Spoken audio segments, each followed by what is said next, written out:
For years. I remember Bridgeport, which is Zoning board, please stand by. right. Thank you. It's about time.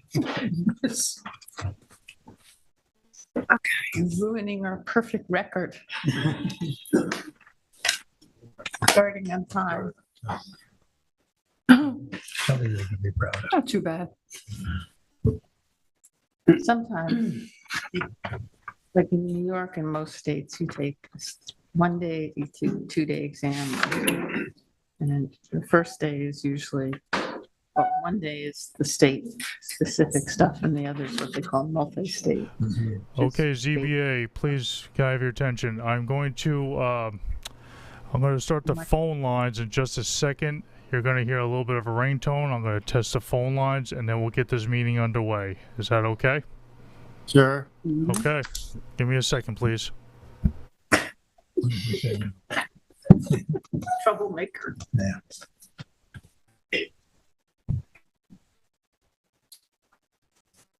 And on the 6th day, Matt rested.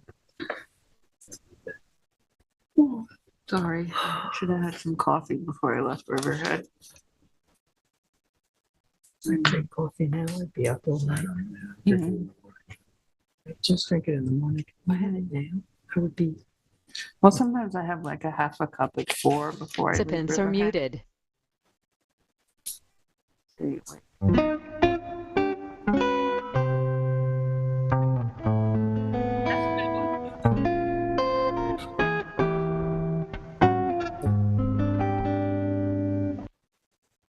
Matt, we had no idea you were so musical. Okay, this is a test of the phone lines. Does everybody hear me? Yes. Yes. Okay. So now I'm going to mute my line, and then we'll get this meeting underway. Okay. Okay, zoning board, thank you very much for the patience. Go for it. Thank you, Matt, and welcome to the Town of East Hampton Zoning Board of Appeals meeting for October 25th, 2022. We have 4 public hearings this evening, and it looks like it's going to be somewhat of a busy night. So we're going to make sure that the applicants' presentation is 10 minutes. You try to stick to the time frames, 10 minutes. Professionals for the applicant 5, and then public comment will be 3. So we're going to proceed with the first hearing. And its applicant is Love Shack LLC at 73 Lost Point Road in Springs, Suffolk tax map number 300-83-3-11.1. The size and location is 72,026 square feet at 73 Lost Point Road in Springs. The description is to reconstruct in place utilizing vinyl sheeting, 205 linear feet of legally existing bulkheading on a parcel of land that contains tidal wetlands and surface waters. The relief sought is a natural resources special permit pursuant to 255-420 of the East Hampton Town Code and any other relief necessary. The zoning district is A, residence, AE flood zone, elevation 7 and 8, and the secret class is type 2. And council, do we have a proper affidavit of service and posting? Yes, pursuant to section 255-9-23 of the East Hampton Town Code, we have a mailing service that was completed on October 12th, 2022, and the posting of the property that was completed on October 8th, 2022, both in compliance with the town code. Thank you. Member Savarese has this case, so we'll... Yes, I do. I had a malfunction with my camera, so I can testify to the fact that the property was posted, so we can go on with the public hearing. This is a picture of the existing bulkhead and the walkway.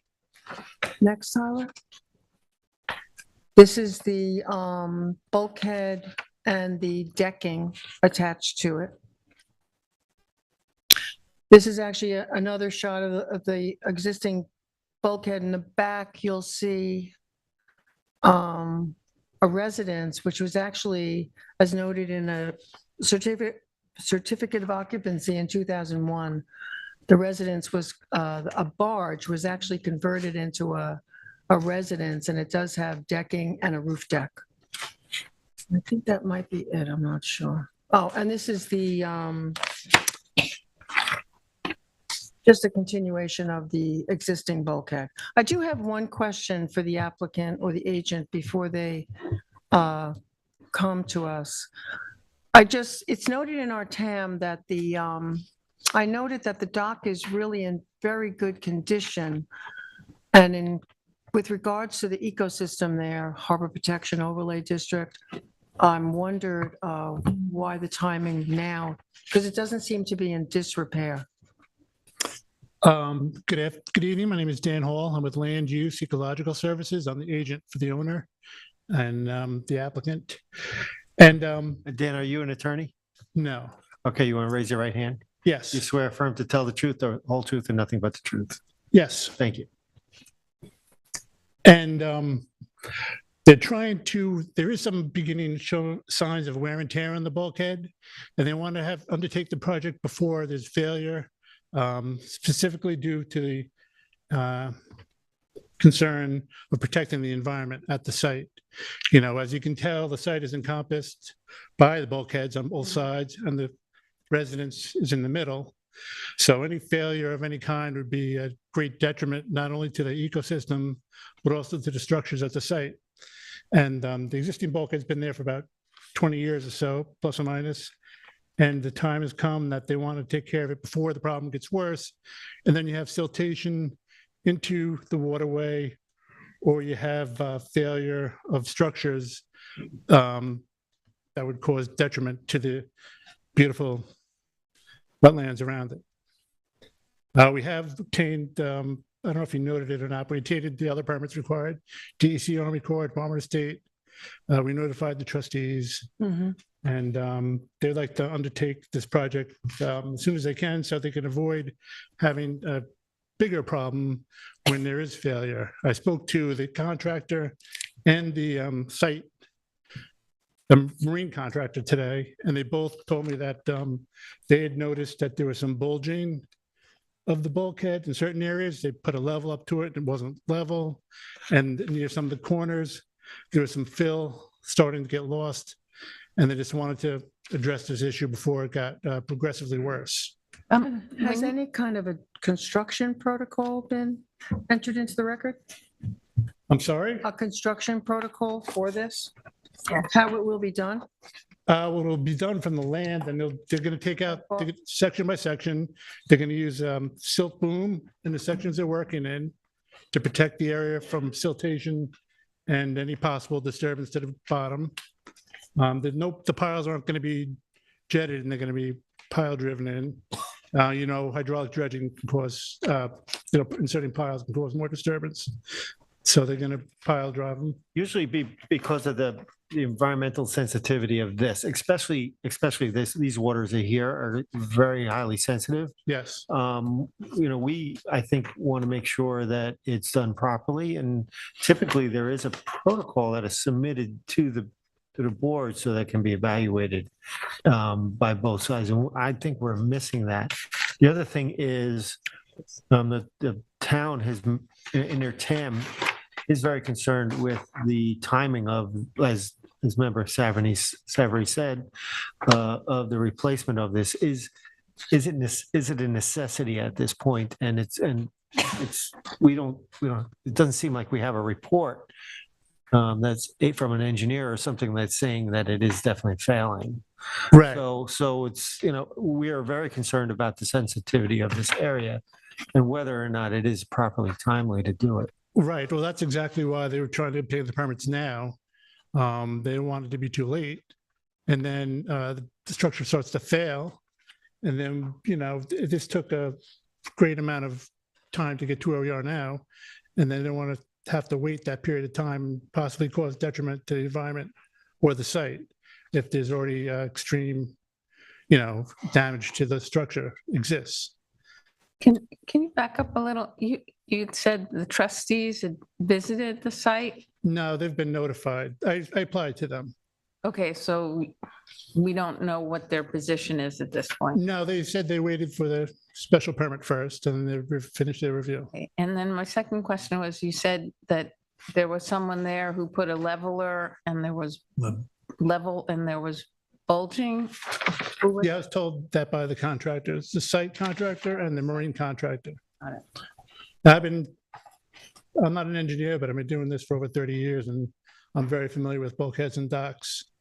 And I can see how fast it could deteriorate, over a 6-month span even. And, work would be done diligently to protect the environment. I mean, obviously, they're going to work to be done from the landward side and all measures be taken to ensure none of the existing vegetation is disturbed and remains.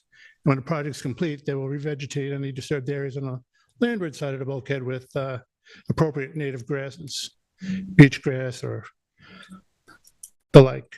But we don't actually have that in a protocol, is the point that the chairman made. We don't have that in front of us to say that, you say it's going to be done from the landward side, and the landward side is always a concern for us because of the potential collateral damage that can be done during the process. So I think we have to see exactly how you're going to approach this to know that we can think that this is the best possible solution for installing and repairing this bulkhead. Plus it becomes a document for the installer. Mhm. Okay, I thought those were implemented as conditions. I would Well, I like don't to think- see before, over 60% of this parcel consists of wetlands. Yeah. And these wetlands are described as the marshland of Accabonac Harbor. And there is a potential for negative impact to the marshland. And usually we like to see a marked revegetation plan. Okay, well, there is no disturbance proposed to the wetland vegetation, so that wouldn't be the case. But on the landward side of the bulkhead, it would just be beach grass replanted. Because I most of just- the areas, there's some decks and the structure's right there. So the areas along the sides where there is upland area would be beach grass.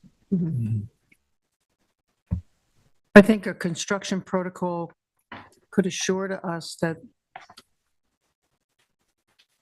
it would address, any adverse impacts that could occur in this ecosystem, which is very, very sensitive.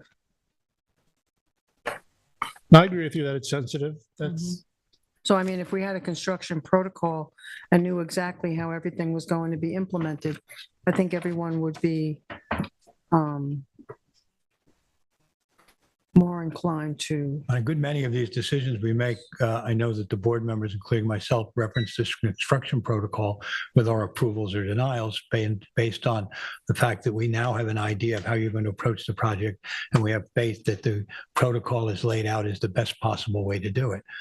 We have your word for it and we take it, but we don't have a document that's going to be submitted with anything here that's going to hold people in the future to obeying the rules or the conditions of the protocol. So I do Okay. think that is a problem for us at this point. because I read the town's technical analysis memorandum, and it seemed like there were possible conditions, and that is the protocol. but for us to make a determination, we need to know how this project is going to be implemented Yeah. due to the sensitivity of this. Where's the area. access? Where's the access? What's the protection for the existing wetlands and whatnot?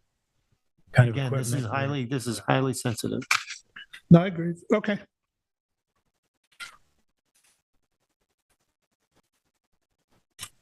Is there an issue that the structure's not, you don't think that it's at the point where it needs to be reconstructed, or have we passed that?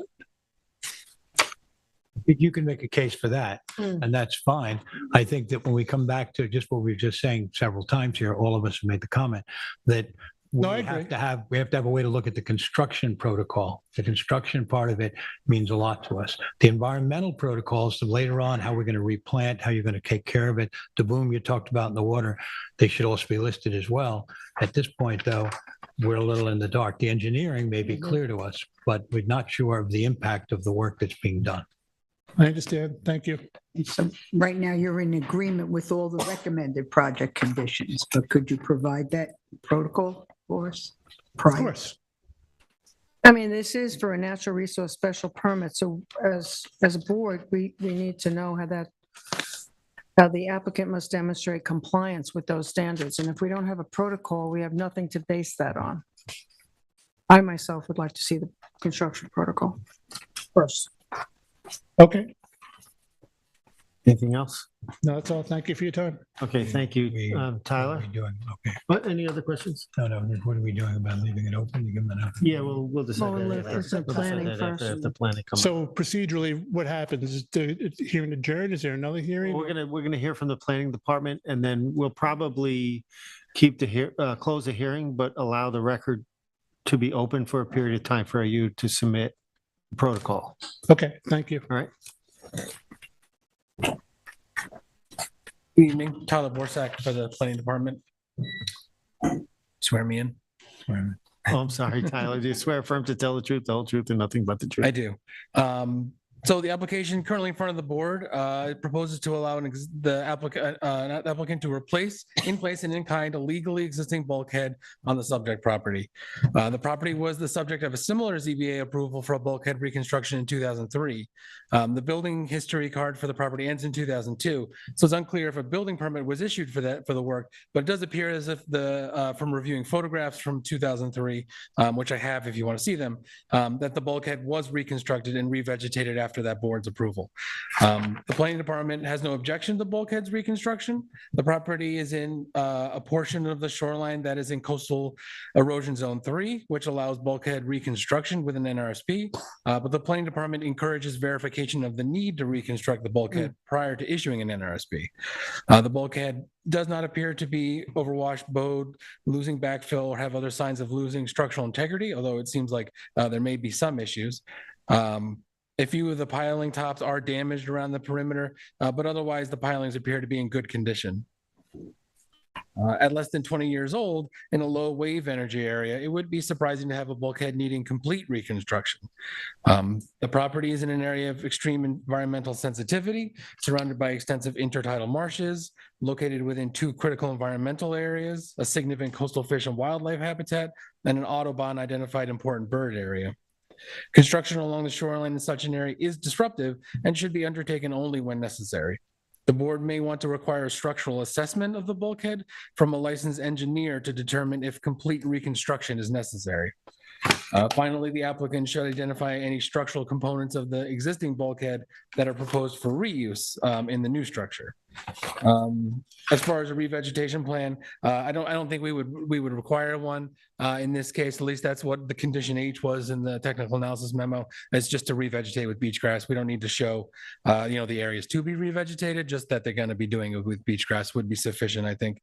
And the construction protocol was listed as condition A as a condition of approval. Just to note, that's why I don't think there was one submitted prior to the hearing, because we suggested that they just submit one after as a condition of the approval. But other than that, I can answer any questions you might have. Questions for Tyler? I'm good.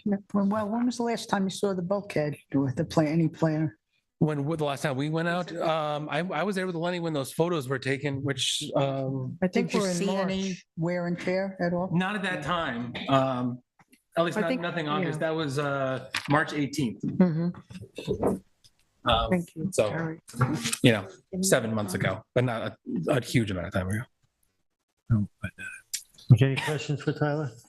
Only that we just discussed the protocol with the applicant, and you're suggesting that the protocol in terms of. That's just what we had suggested in the technical analysis memo. Certainly, if the board wants it before they make a decision, that's fine. But that's why I think that's why it wasn't submitted prior, because we had Right. suggested they could do it after the fact. Okay, thank you. Thank you. Dan, you want to come on up? Was there anybody in the public to speak on this tonight?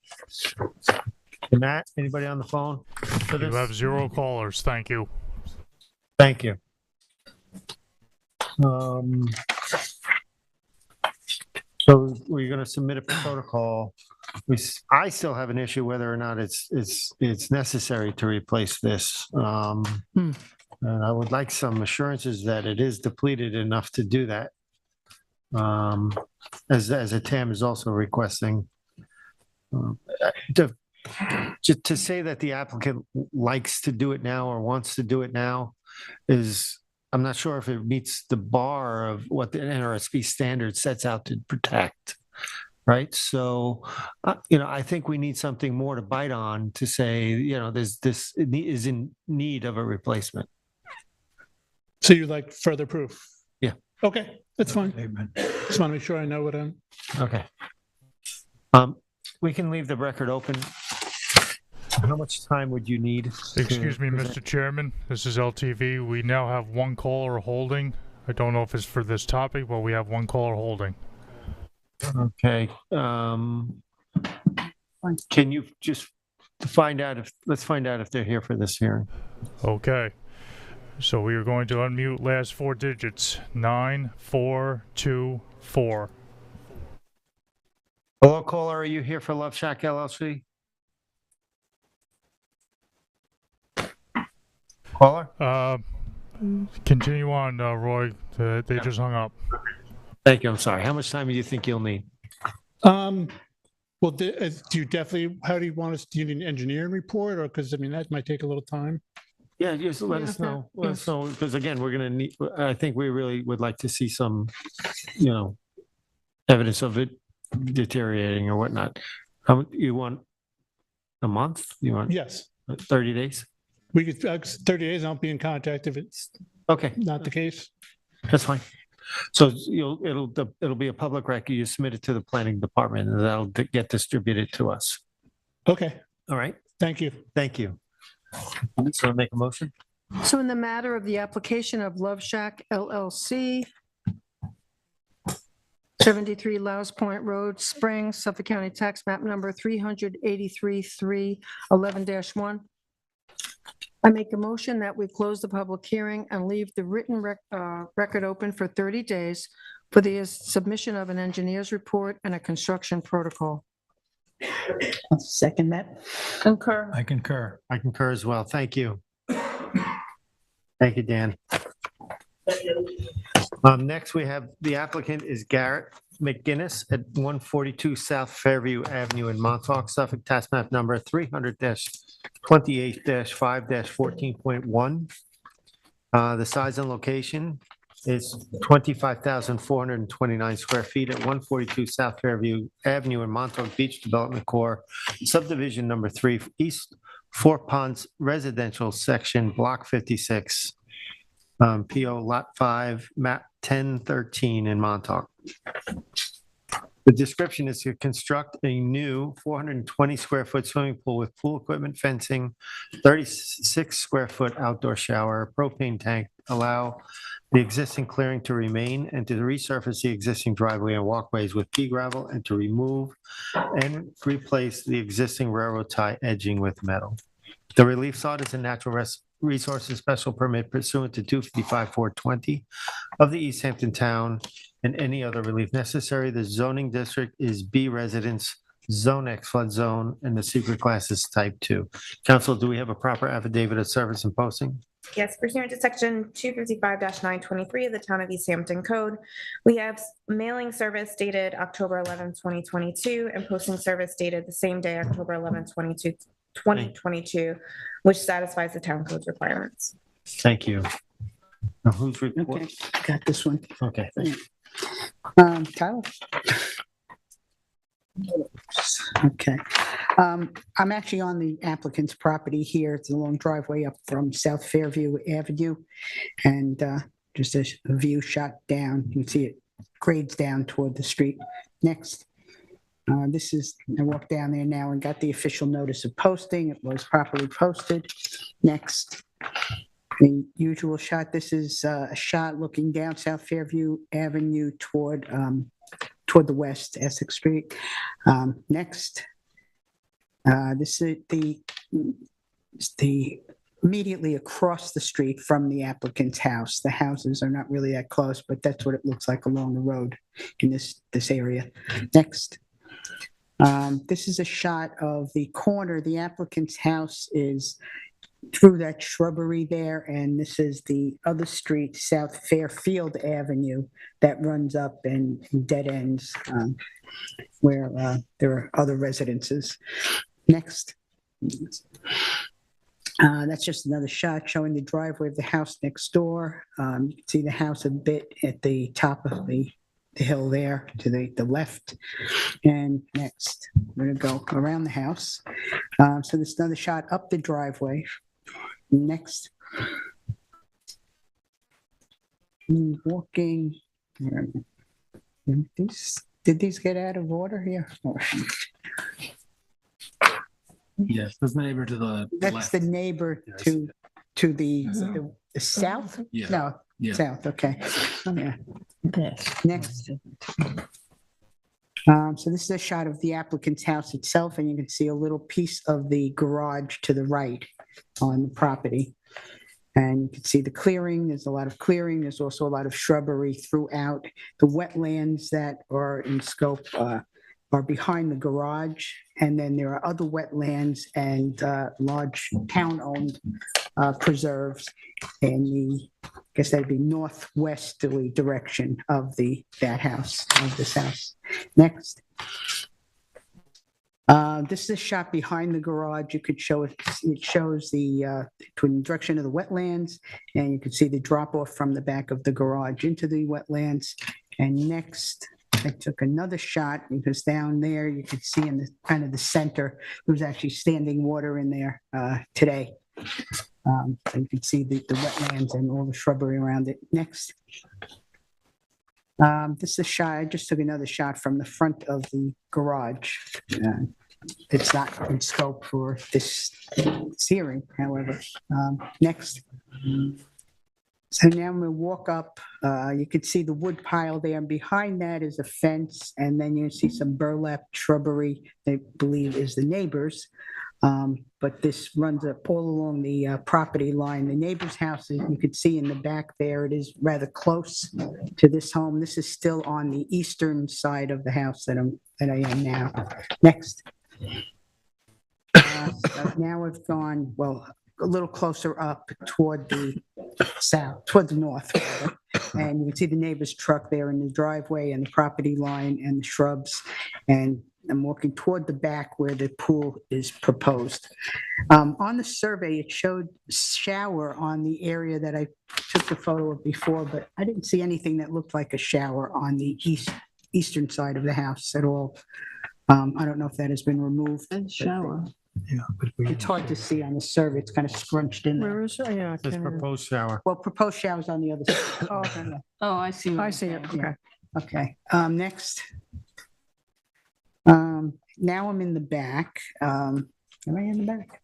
On the side. No, I'm on the side now. Yeah, the side where the second story deck is, then you come out and see.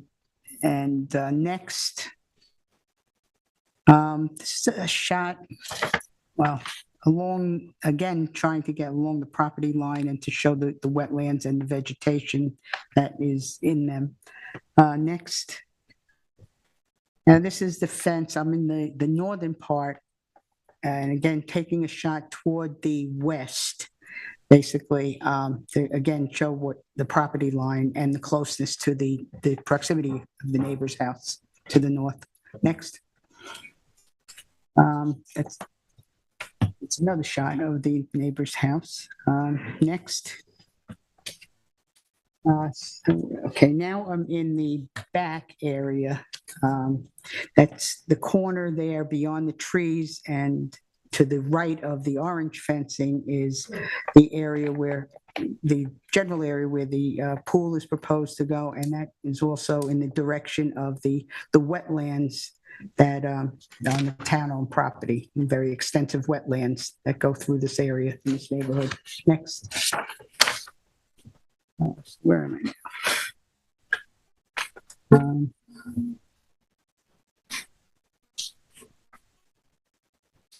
This is a shot, well, in the shot, it's kind of where in the corner, go to the next one, Tyler, it's too close to the house, okay. So here is more of the area of where the pool is proposed to go. The pool will start, there was the markers, I don't know if you could see it, there's a white marker kind of to the right of the tree. And there was another marker that looked at the approximate side of the pool, which is proposed to be 14 feet. So it's 14 feet and then runs 30 feet toward the house and gets pretty close to where the second-story decking is and that post on the western side of the house. Next. It's some more of the shot into the wetlands and the preserve. Next. Where is this? And this, well, it's the same general vicinity, and you see the fencing going down the side, and there's that little platform there on the western side of the house where it looks like that is where the shower is proposed, the proposed shower on that side. Not sure if we got more. That's another general shot of that area, and you can see the tree line along the western side. Next. Keep going. Took a lot of shots. This is in the general vicinity of the house that's next door. However, that house is constructed more toward the road than this applicant's house. Next. And I don't know, another shot of basically the same thing. And this is a shot of the neighbor's house again. Next. And this is a shot along the western line going southward. And again, you can't really see the house next door because it's placed more closely to the road. Next. And it's a shot from the front of the house going across, again, looking at the garage. And I believe that might be it. Is that it? Oh, okay. I did take another shot. I went down to the South Fairfield Avenue side just to take a view from there of the road itself, the grasses, and again, that's shooting into the wetland area there, and that's the garage, I believe, that's up, you can see to the upper left. Might have gone a little farther up the street, yes, and just got another view, the house next door, and a little bit more of South Fairfield Avenue. That's it. Thank you. Do we have an applicant or an agent for the applicant this evening? How are you, Tara? Good, how are you? Good. Introduce yourself I'm first. Tara Burke, here on behalf of Garrett McGinnis. Thanks. You swear affirm to tell the truth, the whole truth, and nothing but the truth? I do. Thank you. Good evening, Chairman Deline and the board. I'm here on behalf of the owner of 142 South Fairview, Garrett McGinnis. The application before you is to allow existing clearing to remain, to construct a 14 by 30 swimming pool with pool equipment, associated fencing, a 36 square foot outdoor shower, a propane tank, to resurface the existing driveway and walkways with pea gravel, and to remove and replace the existing railroad ties with metal edging. The entire property is within wetland jurisdiction. However, the proposed improvements are at least 100 feet from the wetlands, therefore requiring no variances. We're in front of you tonight requesting a natural resource special permit for the improvements just mentioned. The pool is proposed 128 feet from the nearest wetland, where 150 feet is required. The clearing on this parcel was determined by the Natural Resources Department to be pre-existing, legally non-conforming in the fall of 2021, when Mr. McGinnis was in the process of taking ownership. The Natural Resources Department determined to be 100% pre-existing cleared. He made an honest mistake when clearing some of the existing brush in the rear of the property, is that he did not realize that even though the property was deemed existing 100% cleared, it required permits from the zoning board for the clearing within wetland jurisdiction. As a result, we are in front of you now for the additional clearing, which came to light through the process of obtaining updated surveys for a building permit that was issued in January of 2022. When my clients purchased the house, it was in an extensive state of neglect and disrepair. The January 2022 building permit was issued for the replacement in kind of windows and doors, a partial interior renovation of the house, and a renovation of the detached accessory structure, which was formerly a garage and is now a rec room. As mitigation for the recent clearing and the project in general, the planning department has suggested an area of revegetation on the northeast side of the property nearest the accessory structure. That's the area closest to the wetland to the northeast. My client is happy to provide the requested revegetation in this area. The area of requested revegetation is closer to the wetlands than the area that was cleared, and we agree that it would improve the environmental conditions on site from what currently legally exists. In reviewing the historical aerial photos, the walkways appear to have been pea graveled prior to Mr. McGinnis's ownership. Because the driveway has been in a state of neglect from prior ownership, he would now like to not only legalize the walkway pea gravel, but continue the gravel into the driveway area in replace of the gravel that was there on the CO. Over the past winter and spring, the driveway became incredibly muddy and difficult to use. The pea gravel would be a vast improvement to the conditions of the property as a whole. The removal of the railroad ties from the certificate of occupancy from 2007 will also help to lessen the environmental impacts of the land and replace them with metal edging, which will help maintain the integrity of the driveway and keep it to the approved limits. The swimming pool, pool equipment, propane tank, and outdoor shower are all newly proposed. The swimming pool was designed to meet the 100-foot setback and is modestly sized at 14 by 30. And again, as mentioned previously, it's 128 feet from the nearest wetland. The pool equipment is proposed to be tucked under the stairs, against the house, and away from traffic. That's actually the area where Member Berger pointed out a shower that was on the survey. There was a shower on the 2007 CO in that location, and that's since been removed. So that's roughly the area where the pool equipment is Where the proposed. pool equipment's going on the east side? It's proposed to be on, let's see, it's on the north side, under the stairs. There's a lot of So, stairs. Under which stairs? Northwest. Right there. This corner. And that's where Oh, the okay. shower was. Okay. So the pool equipment is proposed to be tucked under the stairs, against the house, and away from traffic. It meets the required double setback as established by the town code, as is required for such structures. The outdoor shower is proposed as far from the wetland as possible on the south side, where privacy is at its greatest. The technical analysis memo from the planner notes that there are concerns from the neighbor to the north about the proposed location of the pool equipment and requested it be relocated to the south side near the outdoor shower. There was also an extensive letter from the neighbors submitted into the record today, and I see the neighbors are here tonight as well. I would like to take a minute to discuss this element. With my client understands the concerns of the neighbors, but we fear reducing the size of the pool, specifically with respect to width, would make it unsafe. Any narrower and the risk of hitting the other side of the pool is greatly increased when someone enters the pool. Most pool builders and landscape designers do not encourage pools smaller than 14 feet in width for this reason. Additionally, the proposed pool equipment is in a conforming location with respect to the required side yard setbacks at 27.4 feet from the property line. The town code requires 20 feet from side yard property lines, and this is specifically to mitigate any noise disturbances, and our proposed location meets this requirement. To further reduce any noise disturbance, this location is under an existing staircase, and the equipment will be in an enclosure on all four sides. Relocating the pool equipment, as was mentioned in the neighbor's memo, to the south side between the pool and the shower was suggested to makes less than an ideal layout with respect to the use of these two elements. Putting it here would require you to exit the pool.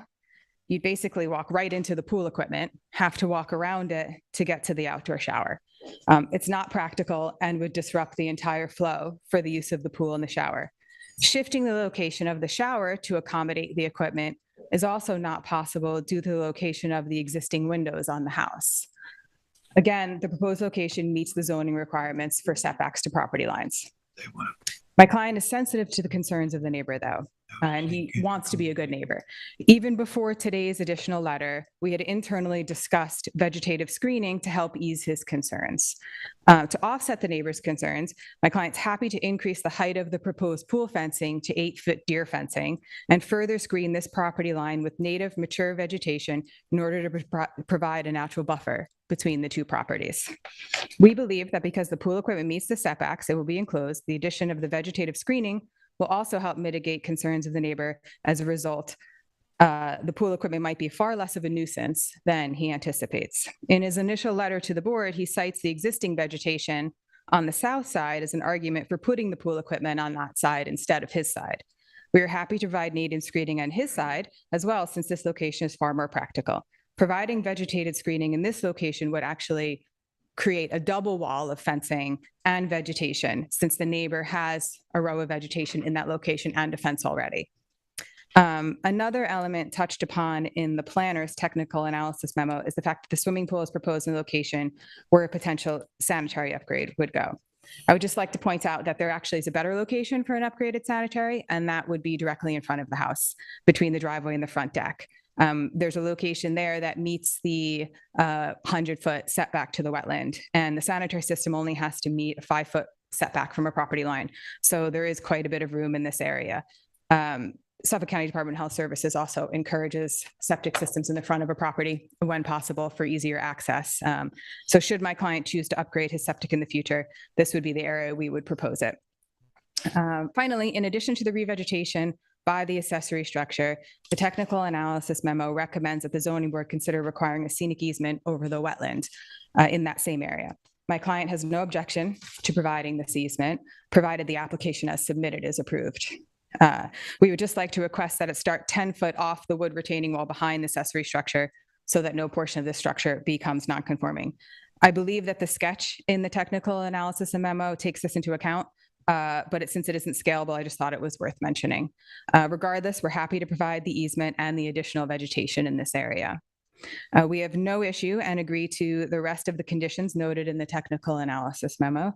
An application was submitted to the New York State DEC as well, and we'll provide their correspondence once we receive it. All in all, we agree with the conditions noted should you decide to approve the application. And we believe that by revegetating and providing a scenic easement on this 100% pre-existing cleared parcel, with the exchange for the requested improvements, that there will actually be far more environmental protection of the wetlands on this lot than currently exists. Any questions? Could you point out where you're talking about the additional revegetation along the property line from the neighbor? Or just that area? The neighbors that are here and the letters that they submit are the ones that live right here. They have like a 4-foot wire fence here with some vegetation in front of it. We were proposing the pool equipment here, which is 27.4 feet from that property line. Their elevation is up a little bit from ours, so we're down, but we would happily put another fence. We already have a fence proposed here as our pool fencing, but we would happily increase the height of that fence and then also provide a vegetated buffer along this property line. Of how much? Do you have a number? Do you mean height or width or Total area, buffer? well, I mean, I guess it depends on how long this is, but our fence, we were proposing a fence from right here, all the way back. So we're happy to propose, right where that fence is, where the pool equipment is, to propose that vegetated buffer all the way back. I mean, he had planned on putting native plantings in anyway. And I mean, obviously the neighbors have concern, they're neighbors, so they would love to accommodate him in that respect. And to reiterate again, you said that the pool equipment will be totally enclosed. Correct. And there was one picture and it was the one we kind of breezed over, but this is under the stairs, right? So the pool equipment is tucked way underneath that top deck under the stairs and is 27.5 feet from the property line where 20 is required. Well, I think this line of vegetation that Member Berger talked about is critical here, and for us to consider this, and that is that we talked about it, and you've just said it, Tara, that you're going to go from the property corner all the way past where you plan on installing the equipment. Is that right? Yep. And then what is the nature of that line, which you're just saying it's vegetation? Is it going to be significant mature vegetation? I think when you're there on the site, you realize that that house is really towering right over this pool area. And I can understand the concern. So when we start talking about vegetation, 2-foot vegetation is not going to do an awful lot here. We have to see to it that the submission on your part would include something significant there in way of both sound and visual screening. I just want to point out, though, that with a conforming pool location, there is no nexus for that to happen. There's not a nexus to force them to do that. So it's an offering up of their doing that, but I don't think we as a board should get into the fact that we are requiring it. Right? We're in conformity on this pool. Well, it doesn't need an NRSP. I think it's a good offer from the applicant. But- With an NRSP, we're looking to improve the Right, but that's environment. not, but The that doesn't property is a- improve, that doesn't improve the environmental impact on the property. Scenic easement, Well, they're offering scenic easement too. but That's not- correct. I mean, That's Yeah, fine. yeah, Yeah. I'm just referring to the property line. we're in front of you for a natural resource special permit. We meet zoning as far as setbacks go. Right. We understand, that we want to improve the environmental conditions on this property, why we're more than happy to provide the revegetation and scenic easement that the planning department suggested. And just out of good faith, to be good neighbors, we're happy to try to mitigate some concerns of the neighbor and put some mature vegetation in for him. Would that extend on the short part of the property there too, to the west where it goes into the nature preserve that's back there? Yeah. I mean, I'm sure he wouldn't object. The neighbor wasn't concerned about the wetland as much as the impacts on his property, but if that's of concern to you with respect to the natural resource special permit, Yeah, then always is. Okay. Any questions? Anybody else? I have no questions. Tyler? Thank you. Thank you. Good evening again. Tyler Borsak for the Planning Department. So the parcel is located on the west side of South Fairview Avenue at the corner of South Fairview and Fairfield Drive in Montauk. The project before the board is to construct a new swimming pool with associated structures to allow the existing clearing to remain and to resurface the existing driveway and walkways, and also to replace the railroad edging with metal edging. This area of Montauk is similar to most of the parcels surrounding the golf course. It's encumbered by numerous interconnected wetland systems. These wetlands can be expected to provide all the benefits typically associated with high quality wetlands. Those wetlands to the east, as you noted, had standing water in them. I've been there a few times and they've had standing water in them several times. So there's significant wetlands in this area. The applicant is proposing to construct a new 14-foot by 30-foot swimming pool behind the existing residence, located approximately 128 feet from wetlands to the west and approximately 149 feet from wetlands to the northeast.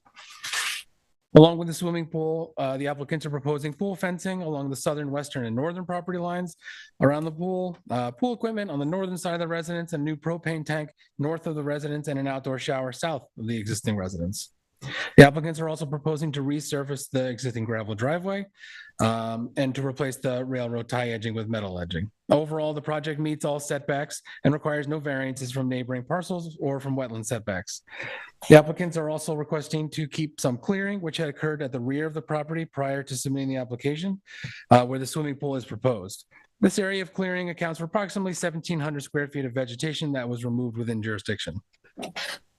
The project as proposed meets the required setbacks and is located in one of the most conforming locations available on the parcel for any new structures. The board may want to consider if this is the best location for a swimming pool, since it is located in what may be the best location for a sanitary system upgrade. But obviously some comments were given to the board on that, so that's something to consider as well. But given that leaching structures need to be 20 feet from setback from swimming pools, certainly this pool in the back of the house would impact relocating or upgrading a sanitary system at the rear of the lot. Any alternative locations for a swimming pool would locate it within setbacks or potentially just outside. Obviously you'd have to see squeezing it into just to the east of the residence if it could fit in there. But as far as upgrades, for a new sanitary system, it would be 150-foot setback. But for an upgrade, the setback wouldn't take precedence here. It would just be a natural resource special permit for an upgrade. So ultimately, the question for redevelopment, you'd want it in the best possible location. If they were going to upgrade here, the pool is probably the best spot to put it. In front of the house is in a terrible location, but it's just over 100 feet rather than being in the 120 to 140 range from the edge of wetlands, which is what we pointed out essentially. Additionally, the board should consider what mitigation might be able to be utilized in order to limit the impacts of the proposed structures. The applicants were okay with the scenic easement and the revegetation, which we suggested, which is great. That area around those wetlands and the slopes leading down to them are what we were concerned with, protecting those slopes and adding some sort of a buffer to those wetlands to help with runoff from the property.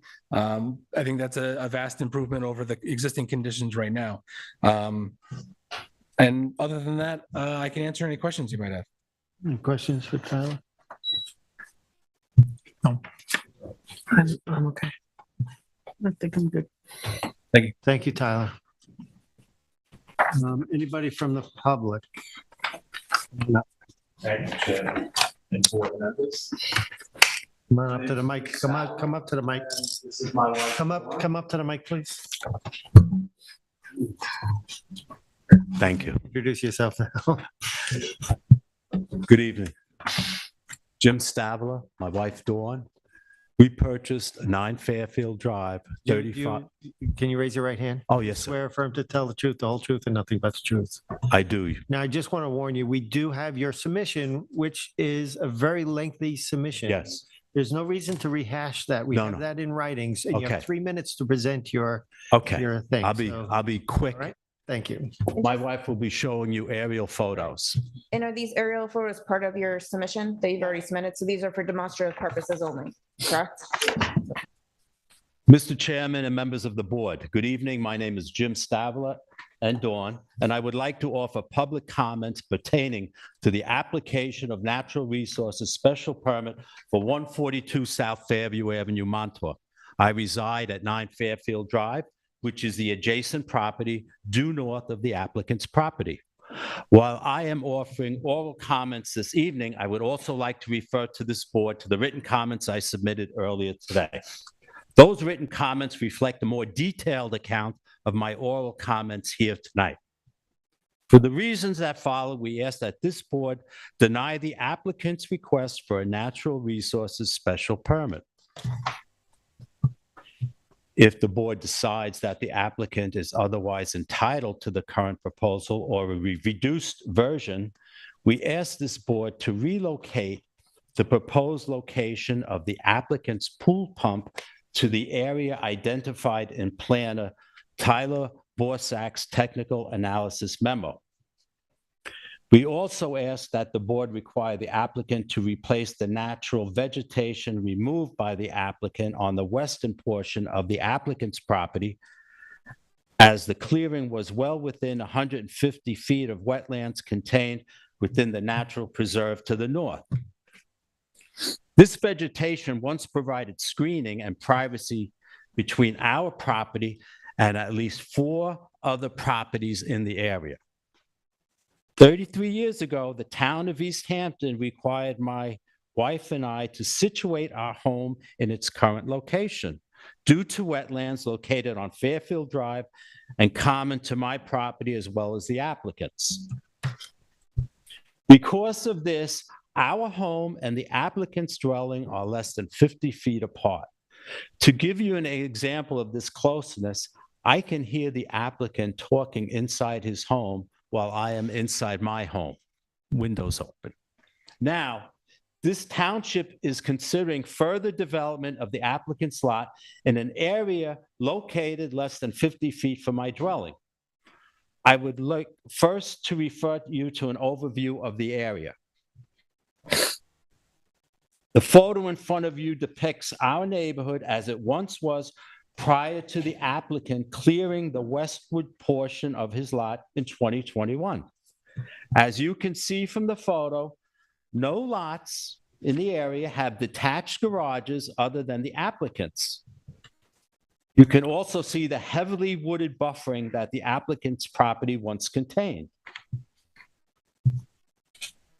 This next photo was taken in January of 2022, which shows the area which was cleared by the applicant, an area which we believe is within 150 feet of a wetland located in a nature preserve area to the north of the applicant's property. The area covered in wood chips is a small portion of the area which was cleared. It is the same area that the applicant is now proposing to locate a pool.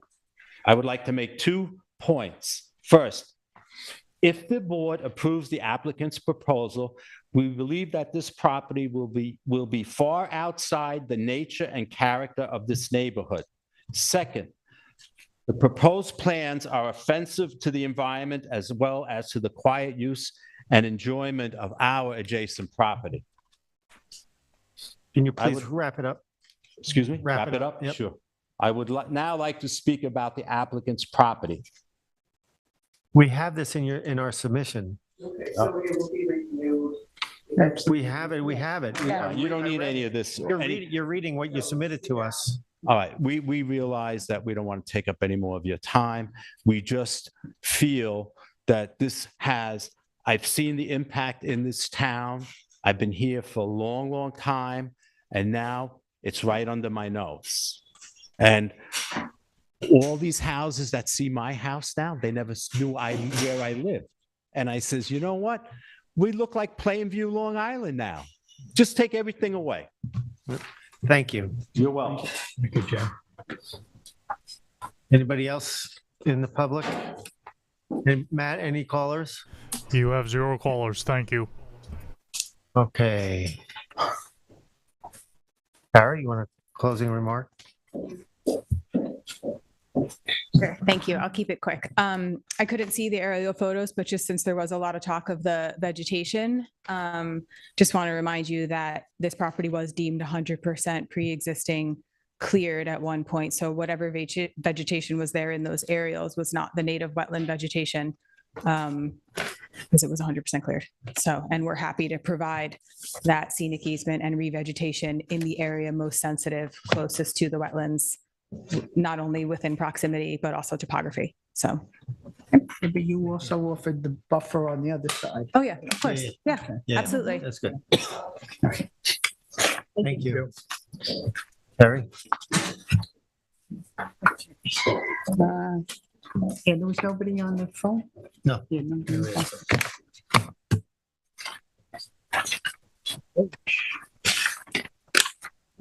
For the application of Garrett McGinnis at 142 South Fairview Avenue in Montauk, Suffolk County Tax Map 300-028-05-14.1. Make a motion to close the public hearing and the public record.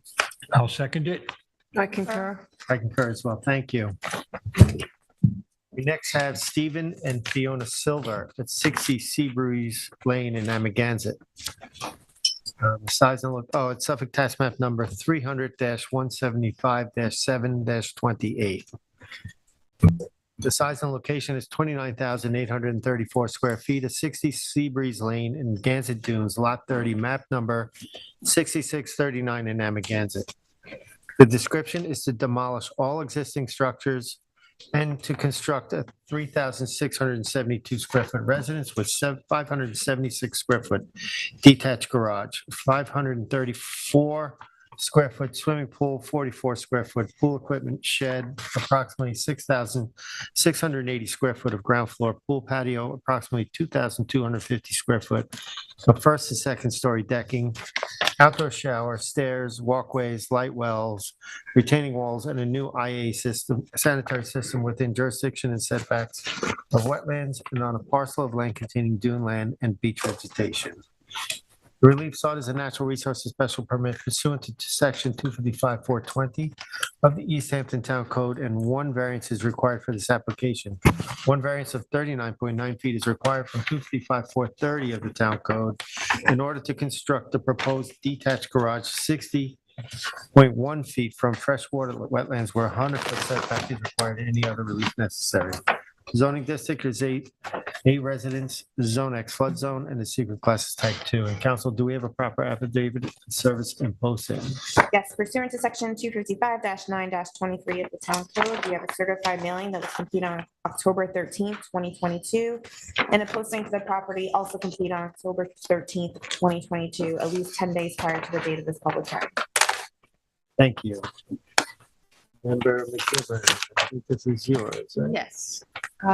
So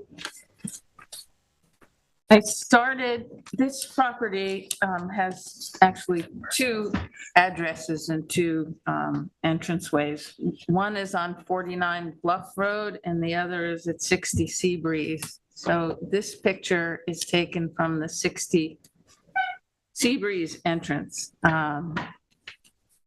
And shows the notices posted there. Next.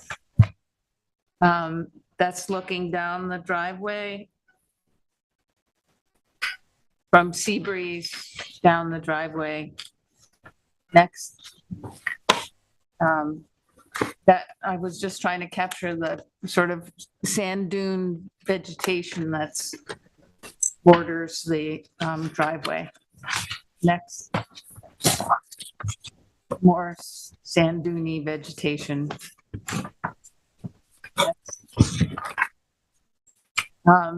This, you approach, it's hard to photograph, but you approach a gate at the end of this driveway that leads to a sort of winding staircase. Next. This is the staircase. The gate that I just walked through is in the upper right-hand corner of the photo. Next. That's a picture. Actually, I went back out, tried to show you looking up the staircase because it ascends quite dramatically. Next. That's looking down the staircase, just to give you a perspective. Next. Next. Now I'm at the top. That's the sort of Bluff Road side of the house, and the vegetation is very different. That's the pool. This is the back of the house. Next. That's just another picture of the back of the house. Next. This is the side of the house, so I'm walking around the back of the house. Next. That's an outdoor shower that's on the side of the house, the northwest side of the house. That's another gate that leads out towards the Bluff Road side of the house. And there's deer fencing. I assume it's part of the pool fencing. Next. This is the official notice on the Bluff Road side of the house, and you can see behind it part of the driveway. It's a horseshoe, sort of U-shaped driveway, curved driveway in front of the house. Next. This is across the street from the house, just taking a picture of the notice. Next. That's a section of the driveway. It's a fairly wide driveway, or a generous driveway, I should say. Next.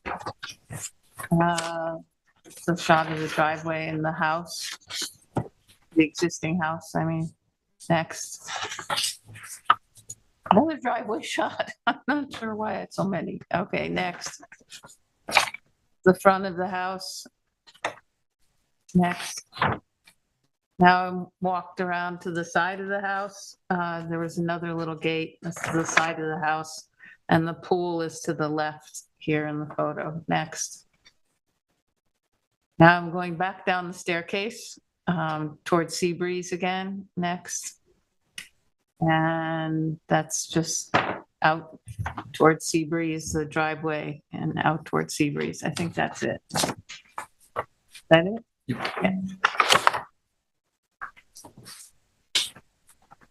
Thank you.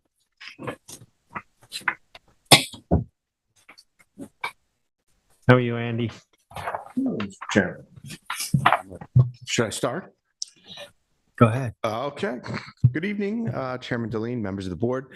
I'm here tonight. I also have Joel Halsey with me, representing Steve and Fiona Silver. They're the owners of 60 Seabreeze. Also, Luke Ferran, I believe, is calling in from KOSA Architects. Just in case you have a question I can't answer, he might be able to answer. I'm going to try and be very brief. This is a continuation of a prior hearing or a renotice. Basically, at our first hearing, my client listened intently to the board, and I'll discuss the revisions and why we requested the rehearing. The original proposal was much larger in all respects. I do think they misunderstood how metrics would apply to this particular application. It wasn't intentional. It was driven by the topography of the site and their desire to provide connectivity between an attached garage and the residence. As you remember, the Seabreeze subdivision area parallels Bluff Road to the south and is characterized essentially by large homes, large accessory structures, many of whom have received permits to redevelop the lots from this board over the years. Looking at the photos, I want to say the vintage of this house is probably late 70s. I think the subdivision was approved in 78, so I think it was one of the first homes built in it, actually. It's a clustered subdivision predating current town code requirements for clustering. The lots were reduced in size from 1 acre to about 30,000 square feet to create larger reserved areas. Most of the reserved areas are on the south side of Seabreeze. That's part of the reason why these lots are perhaps more intensely developed than other lots.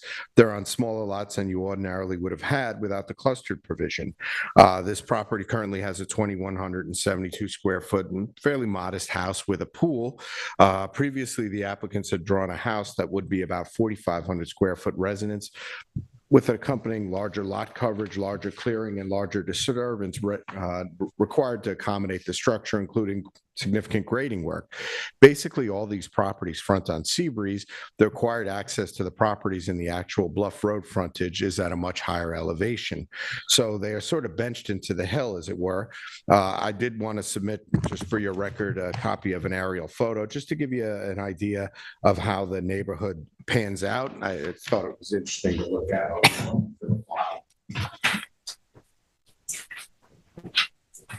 Thank you. Thank you.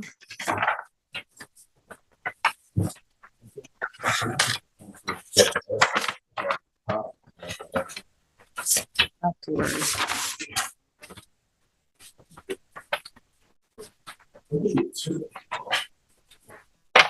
Big two or small?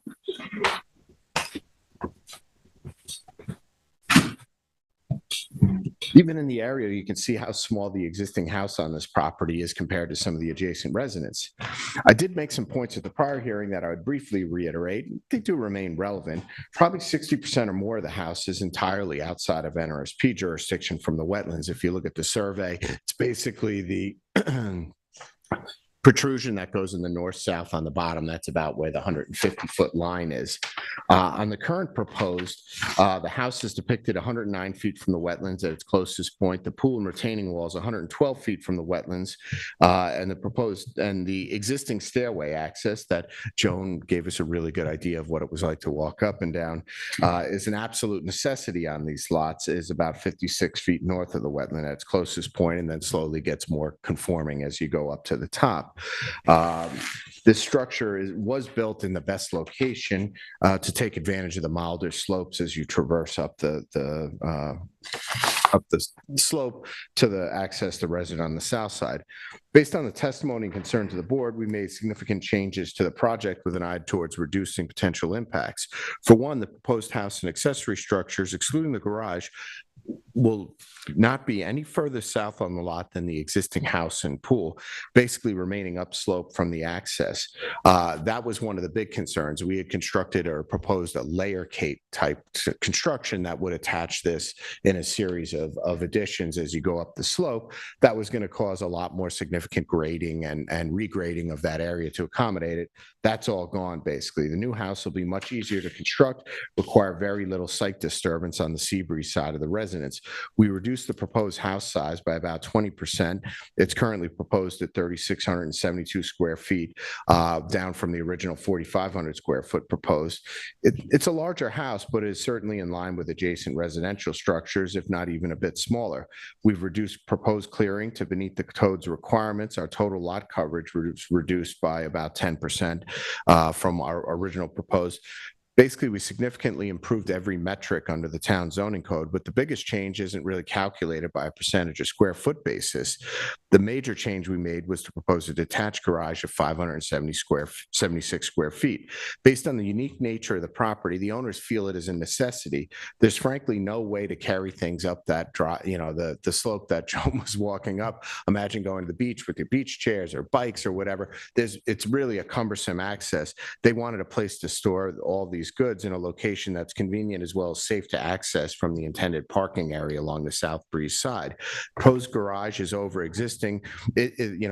What you see in the photos is kind of like a gravel, but it's like gravel over paved. I don't know if it's, what they call that, but at the end of the day, it's a paved area, requires almost no clearing. The vegetation that is proposed to be cleared was in that one photo, the last photo that Joan showed, and that it's Russian olive and other invasive species. It's most significant that breaking any attachment of this structure with the house preserves the entire slope north of the garage. No grading, no excavation, no layer cake of building areas is required. This has a multitude of benefits. Due to the unusual nature of the property, this garage requires a wetland setback variance of 40 feet. Frankly, there's no location to the south of the property that will accommodate a garage without a variance or excessive clearing and grading. If you moved it up to the north to try to avoid the wetland setback, you're right in that slope. We think using the existing asphalt parking spot for the majority of the location was the best alternative and consistent with the variance standard. It will result in no detriment. And in fact, we think it's probably a positive impact to the project overall, as it diminishes clearing, negates the grading required by any kind of connection, and provides the applicant with the benefit of having storage adjacent to their parking spot. While I was reviewing this, a garage on Seabreeze rang a bell for me.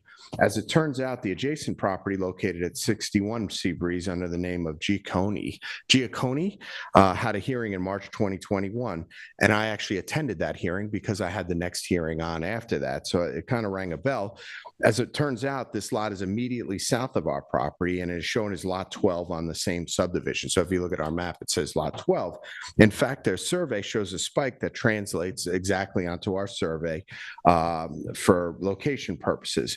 What I remembered most about this application to the south was that the building department had issued a building permit for the garage, and then it was determined that it required an NRSP, and it was granted retroactively by this board. But comparing the two surveys, the Giacconi property should depict the same wetland that we have requesting a variance from, but it does not. I think it was just overlooked. It's the case of the missing wetland.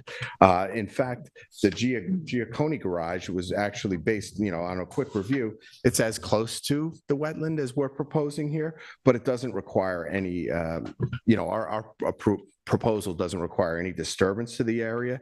I'm no way arguing their approval should be disturbed, but this wetland does affect our property, and it's well protected on our property from construction activities. We don't need to clear grade or otherwise disturb anything. They essentially remain unchanged. I wanted to submit these, which are photos. This is like an aerial that I kind of drew the area of the wetland, and this is a copy of the survey.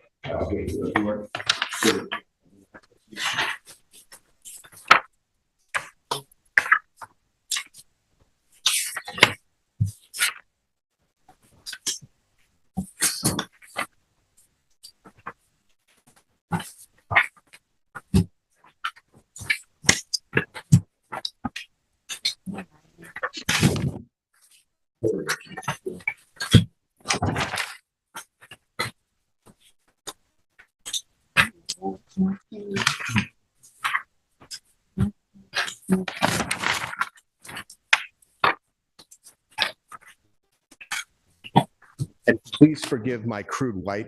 That was like a white outline. I couldn't get it to copy in color, so I kind of drew the approximate location of where that wetland was. And that's based on my best approximation from the survey, based on where that spike is located that you'll see on both surveys. As it stands, our house will be within the existing footprint of the existing residence, no further south, and not require any grading south of the existing footprint. The only structure that will appear is proposed to appear south of the existing limits of clearing and grading is the garage, for the reasons I already described. I did want to draw your attention to a construction protocol.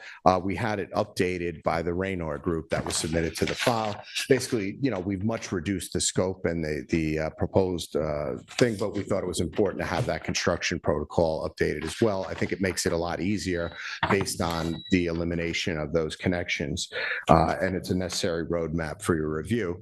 I hope the board agrees with me that there's a meaningful improvement to the project that will meet the standards for the issuance of the requested variance for the garage, as well as an NRSP for the portions of the house, as well as the accessory structure within jurisdiction. This proposal balances the redevelopment of this property in a manner consistent with the character of the neighborhood, as well as NRSP standards. Our construction protocol will ensure that we provide sufficient on-site protections from sedimentation to protect the wetlands located to the southeast of the project in a manner consistent with all relevant standards. Other than that, I'm available to answer any questions you may have, or if I can't answer them, Joel or perhaps Luke can answer. Thank you. Any questions? You want to say anything? I only want to say that you mentioned about the construction protocol, and I looked at it. And when we had the first hearing on this, it was a great concern for us that immediately west, near the rough load part, we have a tremendous drop off. The construction protocol says everything's going to be done to protect that as possible, but that is a concern going in. So we'll be citing that later on in any decision we make, because that's the one area here where there's some steep slopes coming down all the way down to Seabreeze. That is very, very sharp immediately to the west. And when you're there, it's precipitous. It's and definitely it's obviously more noticeable when you're there than on a it's survey. obviously of a concern to us. And so that'll be something that'll be conditioned in any decision we make. Okay, and if the board would deem it necessary, we could provide additional protections. I have seen them utilize sheet pile or something to actually retain such slopes in close proximity if required. I mean, I've got a curiosity, and I'll ask Tyler this too, is we're talking about the wetlands, but isn't there dunes and dune vegetation in this area too? And I was curious why that wasn't picked up on your side too. Doesn't seem like, is it addressed in the tab? Looks like we're addressing wetlands. We did talk about that at the last hearing, and there is a big transition between the lower reaches of this property to the upper reaches along Bluff Road, where you get more agricultural soils. I mean, we all know it just from driving down Bluff Road. It's not of a duneland character. There are outpourings of it in certain areas, but most of these properties, I think as a matter of fact, I remember referencing the soil classifications.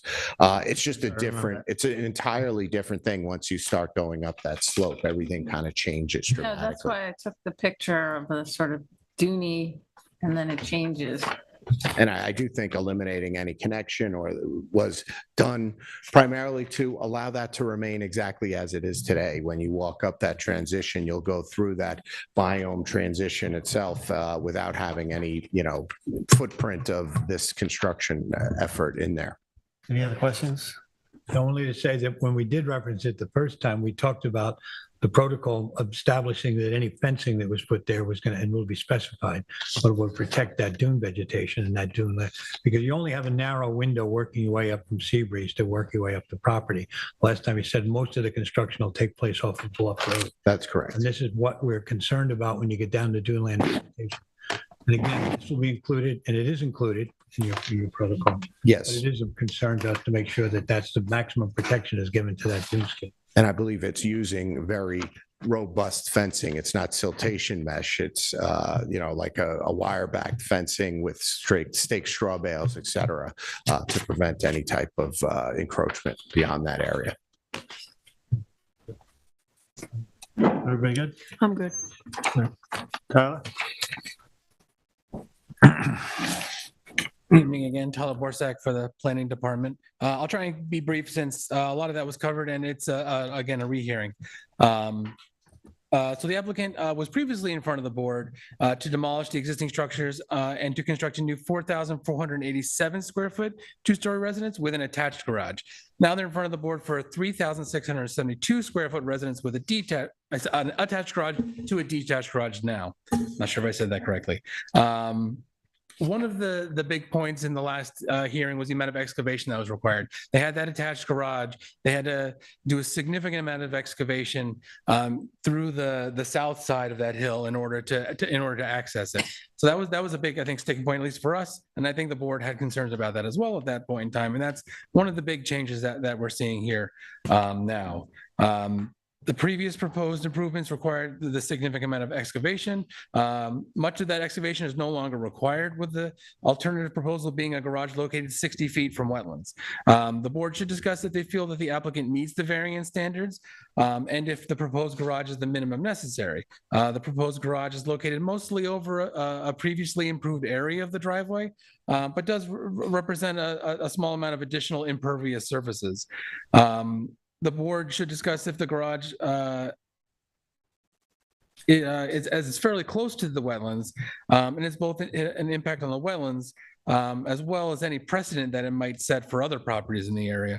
Certainly, the garage could potentially be shifted further west and closer to the side yards lot line. However, in order to do that, they would have to clear areas that are, clear additional areas. That's where some of the dune vegetation on the property is. And it would increase the impervious surfaces even greater on the property. So certainly not as cut and dry as saying that there is a better location. You get about 10 feet by shifting it closer to the side yard, potentially also moving it closer to the southern front yard lot line. But again, you'd have to clear areas. There's more significant beach vegetation on the southern side of the property, so you'd be having to clear that. And again, you wouldn't be getting a significant increase in the setback. You might be able to get to 75 feet or so, but again, it's not a cut and dry. Being able to move it further away and having no additional impacts, there would be additional impacts associated with relocating it.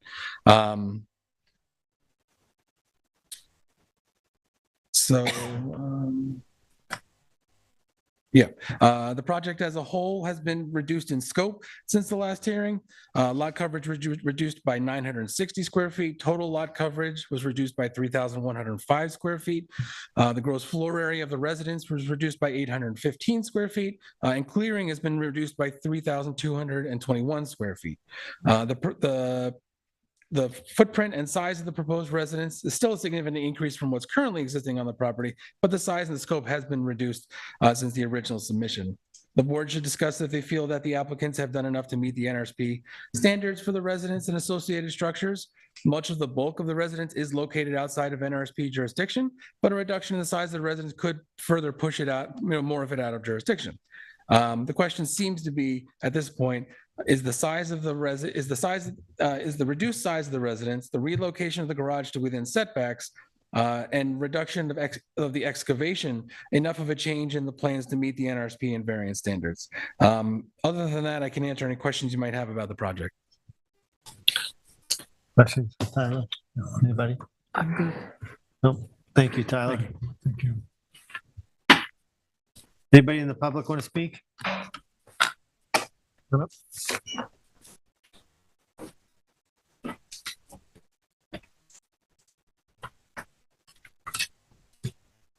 Good evening, Jane Mearing, 32 Ocean Lane, Amagansett. And you swear affirm to tell the truth and nothing but the truth? Yes, sir, I do. Thank you. Good evening, Chairman and members of the Zoning Board of Appeals. I wanted to remind people that I offered comments during the prior public hearing in March, and so I felt it was important to follow through. At the time of the March hearing, I summarized my comments. Basically, my concerns were about the extraordinary mass and scale of this project proposed to be set into a fragile parcel that is materially nonconforming in size relative to a residence, and the way it could potentially devastate not just the bluff, but an increasing amount of increasingly rare native and duneland vegetation. I do appreciate the applicants and their agents did consider feedback and have revised the project. However, the concepts that I raised at the time still, for me, seem to endure. I want to get right into the size of the house. The stated GFA of 3671 to me vastly underrepresents the scale of this building and the expanse of the living area. I fully understand how our code calculates GFA. However, what they consider the basement is a lower level. It adds another 2,900 square feet of habitable space. 3 of the 5 bathroom suites are down there. Only about 10% of that 2900 is dedicated to mechanicals. It is all living space. So all in, you get well over 6,000 square feet of habitable living space on what presents as a 3-story building. And that is hard for me to ignore when I look at this relative to being consistent with NRSP standards. Then also the huge amount of fenestration so close to the reserve concerns me and its impact on neighbors, dark skies, and wildlife. I also wanted to talk about the garage since it was raised. I watched those hearings also when they happened. I rewatched them and your post-hearing decision in preparation. And we know that the only reason that garage on the Giacone property, same distance from the wetlands, got approved is because members said specifically there was no way you felt you could undo the permit that had already been granted. However, I did want to remind people that this was said by the planning board at that time. Quote, "The garage is inconsistent with application of NRSP standards, which strives to conserve duneland by consolidating the location of structures and minimizing clearing."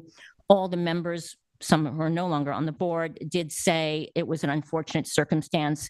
And I think, Chairman, you had said if they had come to us prior, that garage would not be there. So I don't see it at all as precedent. I actually see the discussion as precedent for not having the garage. Also, it's not part of the notice, but the stairs, if I look at the survey, it's a lot of structure. And they also would seem to need a wetland setback variance, and that is not, it seems like they're only going to one, to one variance. All in, just wetlands, I've said this before on other applications, I want to stress it again, those are newly emerged wetlands. Wetlands in this area are expanding rapidly. On my property, my wetlands have tripled in size over the last 20 years. And so today's 40-foot wetland variance setback 10, 20 years from now could actually turn into being a 60 or more, foot variance. So that is what I had for tonight. I submitted a more detailed letter to the record, which had, more issues, but I did want to come before you. So thank you. Thank you. Anybody else in the public? Joel? Good evening, Joel Halsey. I'm on behalf of the property owner, the Silvers, and Lighthouse Land Planning. Joel, you swear affirm to tell the truth, the whole truth, and nothing but the truth? I do. I just wanted to touch on your comments regarding the clearing and the most recent comments regarding the Giacone property and how that wouldn't have been approved because there would have been disturbance to the dune land and minimizing wetlands. The location of the garage was chosen to actually present no disturbance to protected natural features. I think any of us would be hard pressed to go out there and follow that clearing line to find one single stitch of protected native vegetation there. And the amount of clearing that's going beyond the existing cleared area of the garage it will be minimal. It's 10 feet, 12 feet at the most. And again, that area's got Russian olive in it. It's got a privet in there. It's got fountain grass in there. And locusts in there, all of which are non-native. They're all invasive and to be beneficial to have them removed to begin with. The area of the Giacone property, if you look at it, if you go there, I would recommend that I would ask that all the board members go there and see the difference between the Giacone property and the location of this garage. You will see a dune feature that the Giacone's garage is being built in, surrounded by beach vegetation. There was an aerial that I think Tyler still has up that he can switch over to it, and you can see how much disturbance that was all beach vegetation in there. That was all protected dune area in there, and just southeast of the Silver driveway and northwest of the garage there is a dune feature that basically if you're standing in the Silver driveway, you wouldn't be able to see the whole garage because the dune would be blocking out the garage that you see on there. So the area that was chosen for the garage on the Silver property will not be doing any disturbance to protected beach vegetation as just was referenced. It's not going to be affecting any dune features on this property. You'd be hard pressed to find much native vegetation on this property. It is a dune area. There are dune features in this area. It is, but the location of the house was proposed on level surface, exactly where the existing structures are located. So there'll be no disturbance, undue disturbance to that area. And there will be no undue disturbance to the area of the garage. Beyond that, if the board has any questions, I'd be happy to answer those too. Thank you. Anybody have any questions for Joel? Only that you referenced the invasive species on the property, and is it part of the planning plan to remove those? Since you referenced them? Well, I'd have to review the plan, but any areas that are going to be disturbed are going to be revegetated with native vegetation. There is no plan to kind of remove all the non-native invasive species on the property. And again, we'd have to pretty much go through the natural resource special permit process if we wanted to do that. I do believe the stairs were actually just mentioned by the last speaker. Those stairs are existing. They're pre-existing non-conforming, so they would not need to be noticed for a variance or in the notice. Thank you. Anybody else in the public? Matt, anybody online? We do. I'd just like to ask Mr. Hammer who the architect was. It is Luke Ferran. Okay, so Luke Ferran is actually on the call. If you want to take him, it's up to you. I don't think we need him. I don't think, I can't think of anything unless you have a specific question for the architects. And, I just wanted to get up and reiterate that what Tyler said about trying to bet the best location for the garage, we really do think it is over the existing paved area. We did look at, can we maximize the setback? Not without causing more disturbance. And there is a huge difference between this and the Giacconi garage, which is a totally different situation. But had this not been an improved paved drived area, I don't think we would propose a garage down there at all. Although I know my wife would insist on it because she'd say, you're out of your mind if you think I'm bringing the bikes up the walkway. So it really is kind of a necessity just because that was envisioned by the actual design of the subdivision. Other than that, any questions, happy to answer them. If not, thank you very much for your time. Thank you. That's it. Joe, you want to make a motion? In the matter of Stephen and Fiona Silver, 60 Seabreeze Lane, Amagansett, Suffolk County Tax Map Number 300-175-07-28. I move to close the public record. Oh, and the hearing. Sorry, and the hearing. I'll second it. I concur. I concur. I concur as well. Thank you.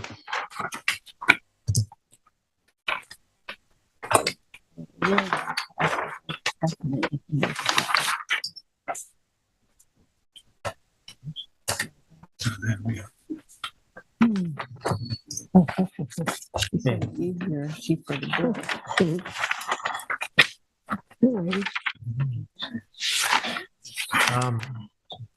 Next, we have Reed Family Trust at 177 3 Mile Harbor, Hog Creek Highway in Springs, Suffolk Tax Map Number 300-94-1-3. Applicant is the Reed Family Trust. Size and location, 21,264 square feet at 177 3 Mile Harbor, Hog Creek Highway in Springs.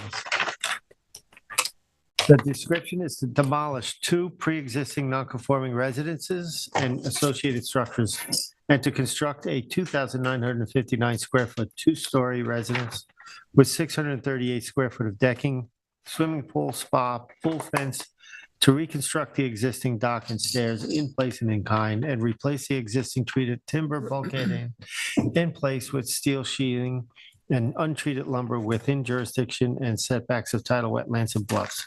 In addition to the approximately 1,450 square feet of garage and guest house, walkways, new driveway walls, new sanitary system and associated structures located outside of the Natural Resources Special Permit jurisdiction. The relief sought is a Natural Resources Special Permit pursuant to 255-420 of the East Hampton Town Code, and 2 variances are required for this application. One variance of approximately 52.5 feet is required from 255-430 of the Town Code in order to construct the proposed pool fencing 48.5 feet from tidal wetlands where a 100-foot setback is required. One variance of approximately 15 feet from 255-440 is required to construct the pool fencing 35.5 feet from the top of the bluff where a 50-foot setback is required and any other relief necessary. The zoning district is A residence, BE velocity flood zone, and the secret class is type 2. Denise? Yes.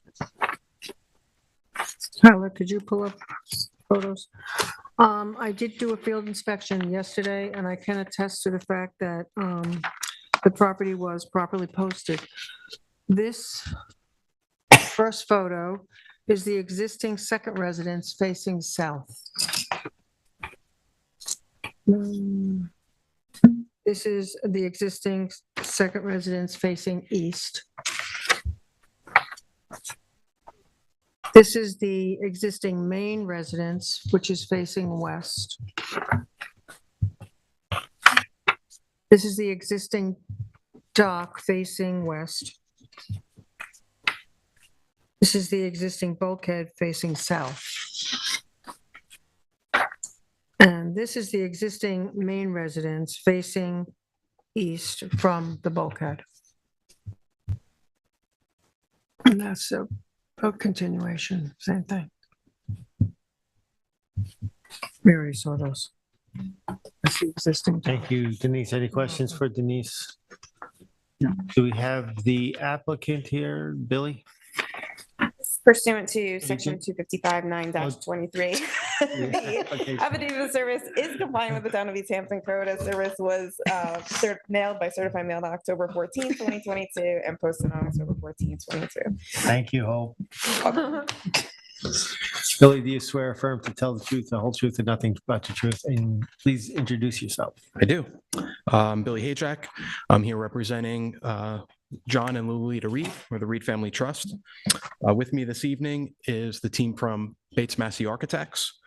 And John and Lolita Reed are currently in California, but I think that Lolita is going to try to call in the event she is compelled to say anything or have the board has any questions for her. So this is a project. I'm going to divide it up into two sections, I guess you call it. So there's the upland portion of the property, which is a redevelopment of the residences. And then there's the bulkhead and the dock. So I'll address them in that order. So it's a redevelopment project that improves the environmental conditions and eliminates a number of legally pre-existing improvements on the property.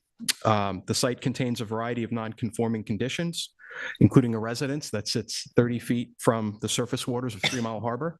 The decking is about 22 feet from the surface waters of 3 Mile Harbor. The main residence and decking are non-conforming to the side yard setbacks. And the town natural resources department made a finding that the property is pre-existing non-conforming to clearing. It's 100% cleared. And the existing sanitary systems are non-conforming, both in terms of their location, design, and proximity to wetlands. We submitted to the board a series of diagrams that were prepared by Bates Massey Architects, which looked at the development pattern in the neighborhood. The diagrams show that the principal and accessory improvements on the properties both to the north and to the south, and not just our immediate neighbors, but those 2 lots removed, are all exist within very close proximity to 3 Mile Harbor. It's sort of the character of the area, and all of these properties were developed prior to the adoption of zoning. The average setback of the homes to 3 Mile Harbor is around 30 feet, and that's roughly about what our existing residence is. And this is clearly depicted on the line of existing development diagram, which is the first diagram in the package that I'd submitted to the board last week. There's 3 different diagrams. So when we tackled the project, we analyzed various redevelopment scenarios. We looked at renovating the buildings, adding on, trying to come up with a plan that maybe straddled the setback line, where we maintained the same amount of coverage within the setback, but made it a sort of a landward retreat. But in the end, the clear route was a design that maximized setbacks to wetlands and improved the conditions on the property, both environmentally and from a zoning perspective, to the best possible degree that we could achieve.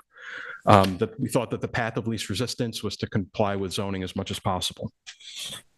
So we started at the very westerly end of the property. We sited the septic system up near the road. It's the furthest distance practicable to 3 Mile Harbor. It'll be a new innovative alternative system. It's one system that serves both buildings. From there, we sited the accessory garage/cottage structure that meets the minimum front yard setback for an accessory building. And then from there, we sited the utilities and the driveway, and then we tucked the main residence and the swimming pool as close as practicable to those structures while maintaining all the required yard setbacks, height, pyramid, and, obviously side yard setbacks. The topography on the property lends itself to this design, as the residence can be located in a conforming location and still maintain water views. That was a big part of, achieving a good redesign. The site differs from properties that are just further north on 3 Mile Harbor, where the topography lends itself to people requesting or applicants requesting variances from the board. And I think you've granted a few in the recent past, where you have a pretty steep bluff. And then once you get to the crest of the bluff, the properties drop off again, downward. And people aren't obviously going to put their house down in a hollow and look at the back of the bluff. So, but in this case, this lends itself to a design that conforms to zoning.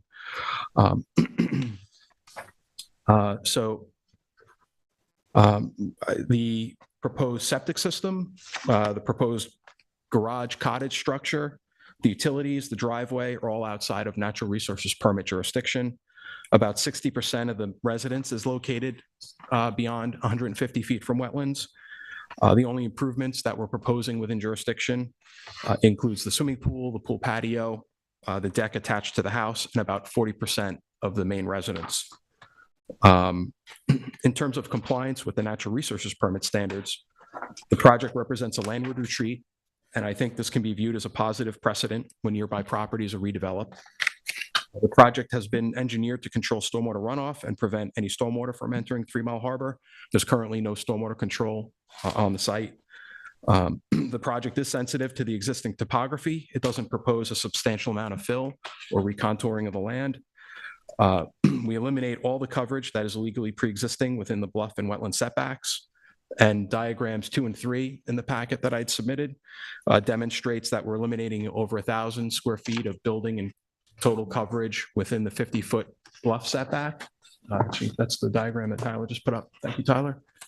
And then diagram 3 demonstrates that we're removing over 2,600 or 2,600 square feet of coverage, building and total coverage that exists within the 100-foot wetland setback. All that stuff is going away, and we're building beyond the required wetland setbacks. Finally, the reeds are amendable to the 30-foot vegetative buffer that's recommended by Tyler in the technical review memo. And as a whole, I would assert that the project complies with the natural resources permit standards. In terms of the fence, the project does require 2 variances to construct a code compliant pool fence within the wetland setbacks. Essentially, we're asking the board to replace a 2,600 square foot house and decking with a indescript wire pool fence. Sorry. We are aware the neighbors have commented on the project, and as best I can tell, their comments make no connection between a potential adverse impact caused by the project or caused by the fencing on the wetland or the bluff. I mean, they're free to make whatever comments they want on the project, but in terms of a standard, we're asking for a variance from a wetland setback. There's got to be a nexus between what they're requesting and the potential impact that's going to be caused by the fence. And I think replacing a house and decking with a fence, to me, that seems like a fairly reasonable trade-off. And in terms of the balancing test, does the benefit to the applicant outweigh any detriment to the health or safety of the community or to the environment? And I think this is a clear yes, that, the benefit here is that we're removing a pretty substantial improvement that's within the required setbacks, and we're replacing it with a code compliant wire pool fence. It's a 4-foot fence. It's going to be designed to basically just comply with the town's code and the state building code for a pool enclosure. In terms of the bulkhead and the dock component of the project, when we initially submitted our application for the house redevelopment in September of 2021, we had intended on filing a separate application for an expedited administrative permit for the bulkhead and the dock reconstruction.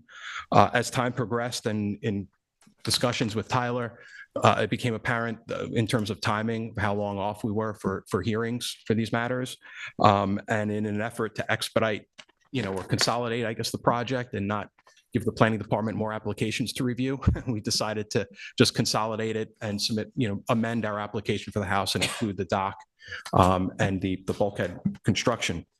So both the bulkhead and the dock are legally pre-existing structures. They're both functional, but as noted in Tyler's report, they existed for at least since 1970, so that their life expectancy is coming to an end.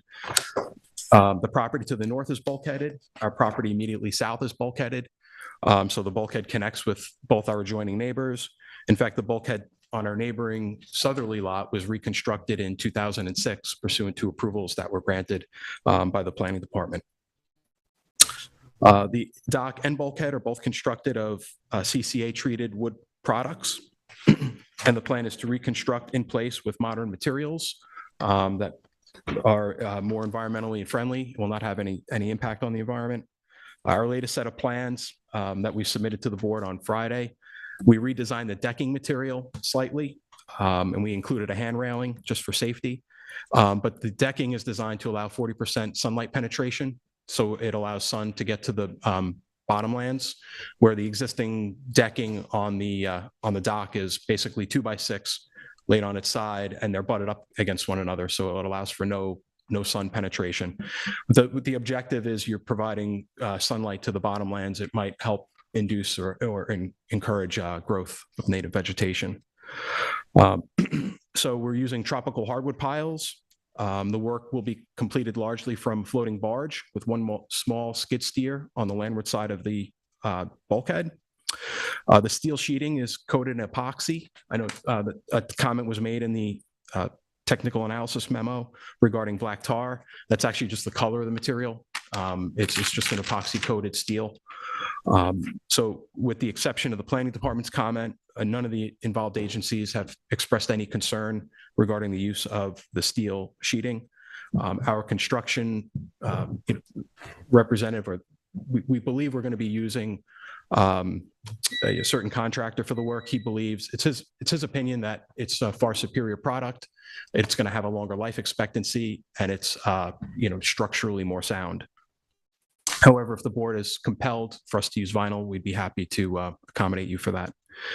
And we did provide the board with an engineering analysis by PW Grosser that addresses the planning department's questions regarding construction sequencing, and it's an overview of the construction protocol for the bulkhead work and the dock. And in summary, we're in agreement with the recommended mitigation measures that are outlined in the report. And I'll just reiterate that we're willing to, if the board is willing to approve it, we would be willing to provide a buffer plan to provide a 30-foot vegetative buffer adjacent to the bulkhead. So if you have any questions for me. Is there a planting plan? We did not provide a planting plan. One of the recommended conditions for Tyler is that we could provide a plan as a condition of the approval for. Oh, but I think for us to take a look at how right now you got lawn going right up to the bulkhead. Yep. And I think for us, at this point, I think we want to take a look at that and see how that's going to be addressed. Okay. Because we don't know to the extent that you're going to do it, just to say, so I think, sure. I think we're going to want to see that at this point. I was going to bring that up too.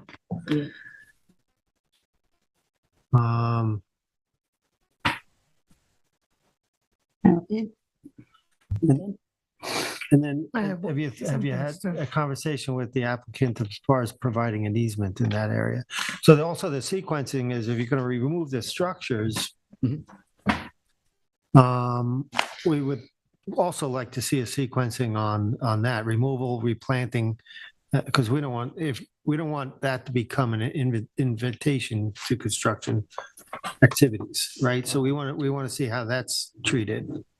I didn't understand the question. So in other words, you're tearing down a house that's very close to the bluff. Yep. Or to the bulkhead. That really should be dealt with from either a replanting point of view prior to construction. How are we going to deal with that? We want to limit construction after the demolition to that area. So you're suggesting that we would revegetate after the houses are demolished, but before we start constructing on the new house? Or address in some type of protocol how to keep construction activities out of that area. Okay. We need to protect that area, right? Sure. You're removing a house, that's great, but we don't want it to be used for staging or anything like that during construction. That's Okay. sort Yeah, of. we can do that. I mean, we've done that on other projects, 143 Marine Boulevard, for example, the Irving Eli application. I think the conditions of the approval were, and it wasn't spelled out in a construction protocol, but was that the project limiting fence would be relocated because we had a situation where That's fine. And the it might be house the was on time the of dune. year is fine. That Yeah. I don't have a problem with that. Okay. either. I think that Yeah, would yeah, be probably. And I sort of had the same thought process because Yeah. my question in terms of Chairman Delene's is, what'll be done? Will the docks be done first and then the residences, or what's that? How's that going to happen in terms of what's happening No, first? the buildings would be demolished. Then we would construct the docks. And the docks construction could occur while the new residences are under construction. I mean, it could even happen after the residences are under construction for that matter. There won't be any restriction in terms of access to it, to the bulkhead. There's enough room to get around the house, and most of the work is going to be occurring from a barge anyway. Right. So a section of the dock is removed. The bulkhead is removed from one end to the other in sections. Usually it's 10-foot sections. They remove the bulkhead, do a little bit of excavation, drive the new sheeting in, do all the tie work, and then move on to another 10-foot section. And they just do it in sections. In order to accomplish that, we'd have to remove a small section of the dock. So the dock would get removed, the bulkhead would get reconstructed, and then they'll do the work on the dock. And I believe that is spelled out in the PW Grosser. Yeah, I apologize for that if I didn't That's okay. see it. That's all right. And in terms of we the submitted it overall late, so. time of the project, how long do you think all of this will? So I apologize if it's already in. In terms of constructing the houses, I'd have to defer to the architect. okay. I couldn't say. There are some concerns from the neighbors regarding possible activities on or near their property line. I think they're legitimate concerns. There's possible oil tank or a septic ring or whatever. I think their concern is to contain anything on this property, not on their property. So we need assurances that could be done. So when the town will require the swimming pool to be staked out. If the board would like to include it as a condition of approval, we'd be happy to stake out all the property lines and install a very robust project limiting fence along the property lines to contain all the activities on the property. Aside from just any silt mesh fencing, that would be fine by us. Yeah, I think that's going to be something we're going to be looking for to make sure we're protecting the interest of the neighbor here, because although you're going to have, as you say, access to the property, it'll be limited access when you're constructing the house. It's a narrow lot. So we have to be very careful that we don't, egregiously move on to a neighbor's property. The Reeds want to be good neighbors. They don't want to do anything that's going to upset, the neighborhood, or they're trying to be anyway. All right, any questions? Yeah, I'm gonna go back to the fence. The fence could be, it seems like it's not in the minimum variance that is required. I understand you're doing a nice project here and eliminating a lot of nonconformities. So I guess I don't understand why wouldn't you move the fence closer to the pool? And as the TAM did suggest that possibly if the variance is going to remain as such, if this gets approved, would you be willing to increase that buffer from 30 feet to the 20, another 20 feet, I think it was. Well, the Reeds would like an area on their property to recreate outside. I mean, it is a half an acre lot. They feel like we're eliminating a series of nonconformities. We're making pretty substantial environmental improvements. To move the fence either 50 feet or closer to the pool, you're going to basically bifurcate, what their outdoor space with a fence. I mean, I think there has to be a connection between what impact it's going to cause. If this were a vacant piece of property, that was completely wooded, I completely understand, you know, a 50% variance for a fence. In fact, you know, I was denied one on Outlook Avenue, you know, many years ago for a split rail fence where we were just trying to keep a neighbor from encroaching on our property. The board still said no for doing a split rail fence. But that was a distinction between a vacant piece of property that was wooded. This is a house with lawn that we're eliminating, and we're moving everything into a conforming location. I think, you know, the test is detriment versus benefit. And I think here, the benefit is to the applicant to have at least, you know, gain some open lawn area that's not bifurcated by a fence. So You're getting a pool. in a conforming location, you know. Yeah. So. Any questions, Denise? No, I do not. No. Thank you. Thank you. Thank you very much. Tyler? Good evening again, Tyler Borsak for the Planning Department.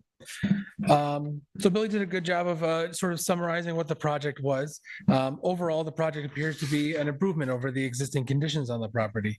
The applicants are proposing a complete redevelopment of a very non-conforming parcel and are proposing to eliminate many of the current nonconformities, as the zoning board often looks for in redevelopments. Applicants are proposing to relocate the non-conforming main residence to meet the 100-foot wetland setback, and a little over half of the residents will be located completely outside of the 150-foot NRSP jurisdiction entirely. The proposed swimming pool and spa are located up against the 100-foot wetland setback, with decking in between the pool and the residence. The proposed walkways, utilities, driveway, garage, and second residential use, sanitary system, and the back half of the main residence are all located outside of NRSP jurisdiction. It's worth noting the increases proposed in the project, although some of that increase, if not all of the increase, will be located outside of NRSP jurisdiction. The lot coverage is proposed to increase by 1,098 square feet. Total lot coverage, it will increase by 2,093 square feet, and clearing is proposed to remain the same pre-existing non-conforming clearing that's on the property today. The applicants are proposing to reconstruct the existing bulkheading, dock, and stairs on the parcel. These structures have existed on the property since prior to modern zoning and natural resources regulations and may date back prior to 1970. Both the bulkhead and dock are proposed to be replaced in place with no changes to the layout of the structures. The existing approximately 75 feet of bulkheading is proposed to be replaced in place while removing the existing treated lumber and replacing with steel sheet pile bulkheading utilizing untreated green hard lumber. The replacement of the dock, stairs, and bulkhead could likely have been processed as an expedited administrative NRSP application, but the applicant and the planning department felt it was best to streamline the applications into one to make it a little bit simpler for the board and for the planning department. The project as a whole is an improvement over the existing conditions, aside from the increase in coverages and gross floor area of the residents, again, much of which is out of jurisdiction. As a redevelopment of a parcel, the board should look to reduce or eliminate as many nonconformities as practical in the application. One major nonconformity which has been addressed by the applicant is the existing clearing which had not been addressed is the existing clearing on the parcel. The property is pre-existing nonconforming, 100% cleared of native vegetation with no buffer to the wetlands to help reduce runoff and pollutants entering Thermal Harbor. The planning department had suggested that the board include a revegetation along the bulkhead and its buffer in order to help reduce runoff from the property, establish native vegetation, and help reduce pollutants and sediments from entering the harbor. Again, the applicant agreed to that 30-foot buffer, which certainly is an improvement in the existing conditions on the property. The board may want to consider if they feel that any additional mitigation measures are appropriate, or if the suggested mitigation is sufficient. The board could possibly require a scenic easement along the water side of the parcel, although that would have limited value as the parcel is improved with a bulkhead. Finally, the application requires 2 variances from the bluff crest and tidal wetland setback in order to locate the proposed fencing seaward of the other proposed improvements. The board should discuss if they feel that this is the minimum variance necessary in order to achieve the need for fencing around the swimming pool, The board may feel that a more conforming location may be a reasonable change in the project in order to reduce the variance requested further and better meet the variance and NRSP standards. Possibly granting the fencing in its proposed location and requiring additional revegetation up to the fencing would be a reasonable mitigation for granting of the variance as requested. This would reduce the total clearing nonconformity even further and almost eliminate the existing clearing setback nonconformity. In either case, aside from the suggested mitigation for the project, the planning department does not have any major objections to the project as a whole. The project does represent a fairly significant redevelopment of the parcel. However, the project appears to have been designed in order to minimize impacts on the natural features while also getting a reasonable use of the property for the applicant. And just to note a few things that were discussed. You had discussed the construction protocol and revegetation and staging times. That's one of the things that we had discussed in the assessment was when the bulkheading was going to be done. I think one of the submissions suggested they were going to demolish the residence and then do the bulkhead.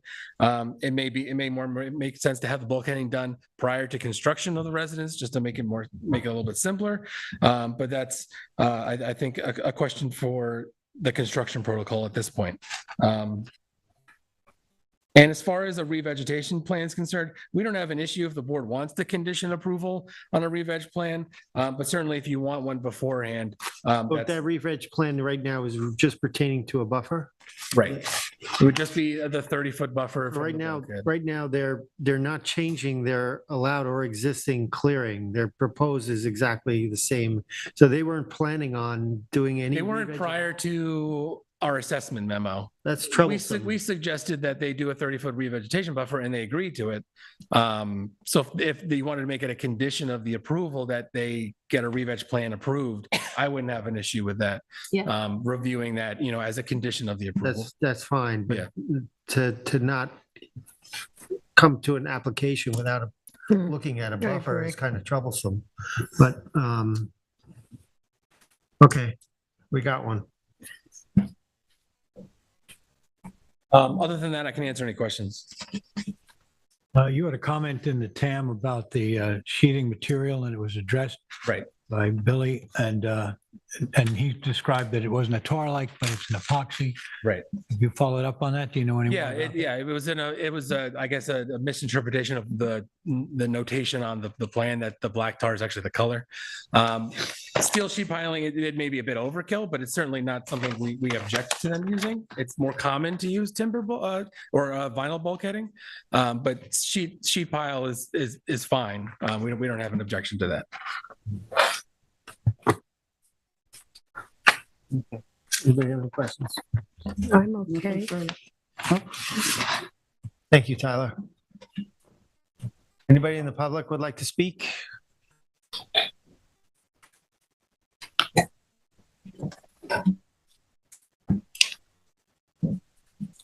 How are you? Good, yeah. Introduce yourself. I'm John Herlin, and my wife Ellen and I own 183. Do you swear affirm to tell the truth, the whole truth, and nothing but the truth? Yes. Thank you. Yeah, I'd like to give you a little background quickly, and then our issues with the project. For 60 years, 177 and 183 were a family compound. My grandparents built 183 in the mid-30s. My aunt and uncle moved in the 70s. My uncle was pretty liberal when it came to property lines and setbacks. As pointed out, the main house has a deck within 1 to 2 feet of our current property line. The stairs actually went over our property line. The oil tank for the cottage was on our property. The current in-ground oil tank is next to our property, and the overflow lines for the cesspool went through our property. The Reeds, when they bought, removed the tank for the cottage, and they removed the stairs. Fine. We had Walbridge do a survey, and we set up posts, multiple posts. We strung them together, and then we put up a fence well inside of the property line. All those posts have disappeared. We did not take them out. When we looked at the plans, once we saw the application for the variance, we saw a couple things. One, the in-ground tank is next to the cesspool. So you have a drainage line that goes from the cottage to the cesspool. The overflow line goes from the cesspool by the house to the cesspool by the harbor. You know, that's just how it is. It's not a septic tank. So you've got a steel oil tank next to a septic tank or a cesspool. That's really not good. And it's probably been there from the 60s. It's a 550-gallon tank. We mentioned that to the Reeds when we saw the plans. We didn't hear anything mentioned about it now. We think it's a clear environmental hazard and it has to be removed. Okay, so that's that. You know, we don't know if the oil tank goes parallel to our property line or perpendicular. It may actually go on our property line. We have no idea.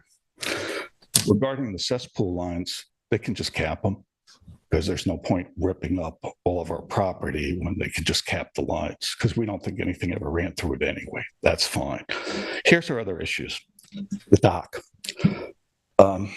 If riparian or literal rights apply, the property line as it goes out, the northernmost pilings are on our property. That's how I interpret it.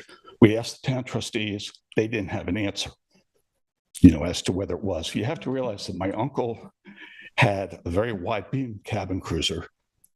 My cousin had a very wide beam cabin cruiser. My uncle used to have 2 cabin cruisers next to each other with a floating dock in between.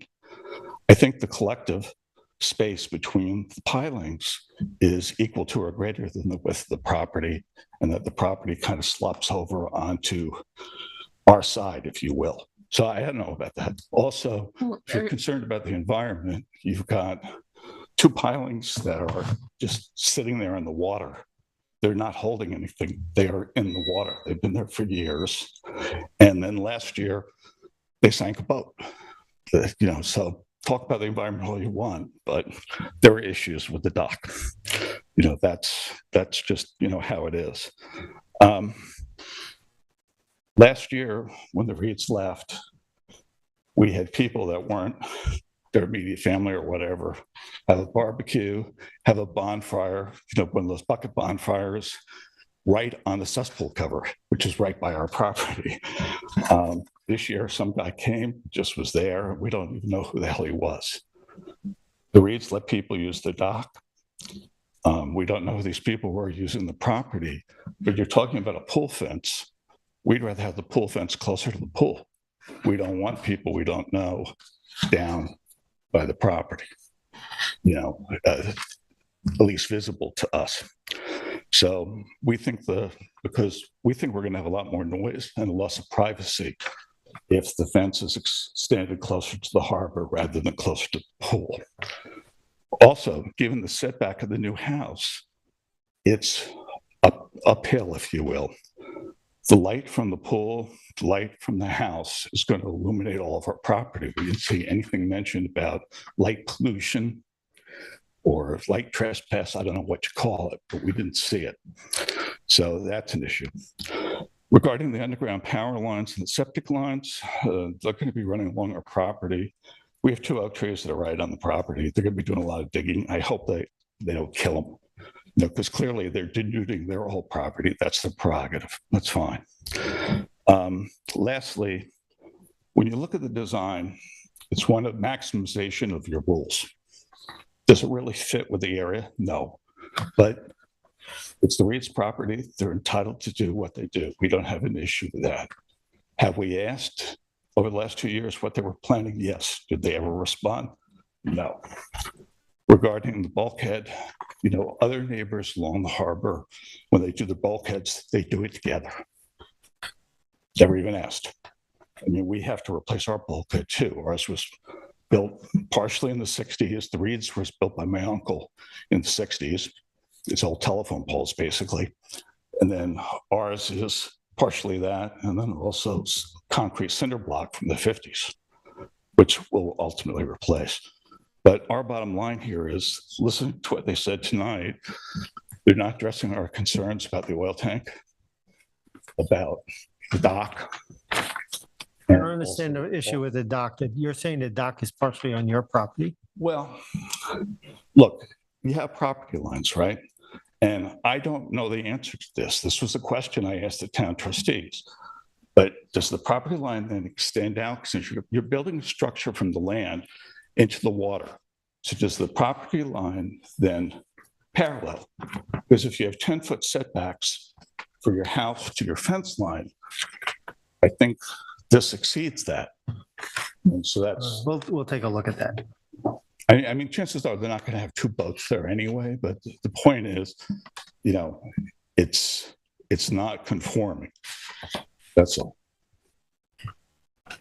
So those are really our main issues. Okay, thank you. Can I ask you, you're the property immediately to the north? me? Are you the property immediately to the north? The south. Our property is right to the north. 183 is right next to, we have two lots, basically. Yeah. Okay, thank you. Thank you. Thanks. This one here. Yeah. Okay, anybody from the public? Matt, anybody on the phone? Yes, we have one caller holding. Okay, you want to let them in? I sure will.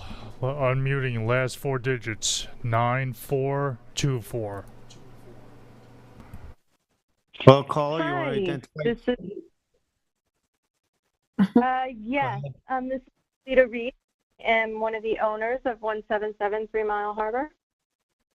Can you spell your I was name? just calling in, Lulita.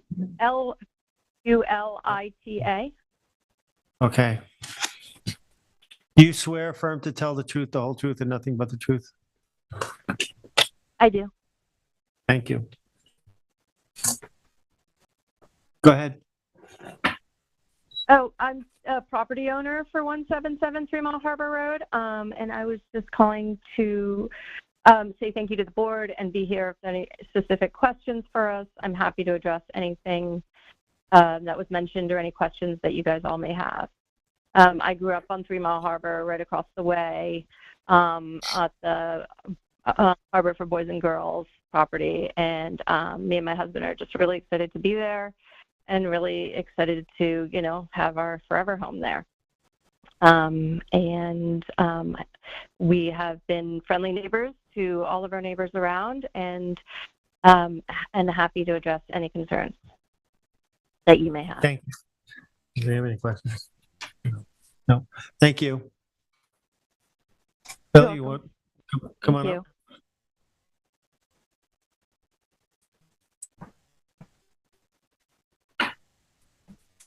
Any wrap up?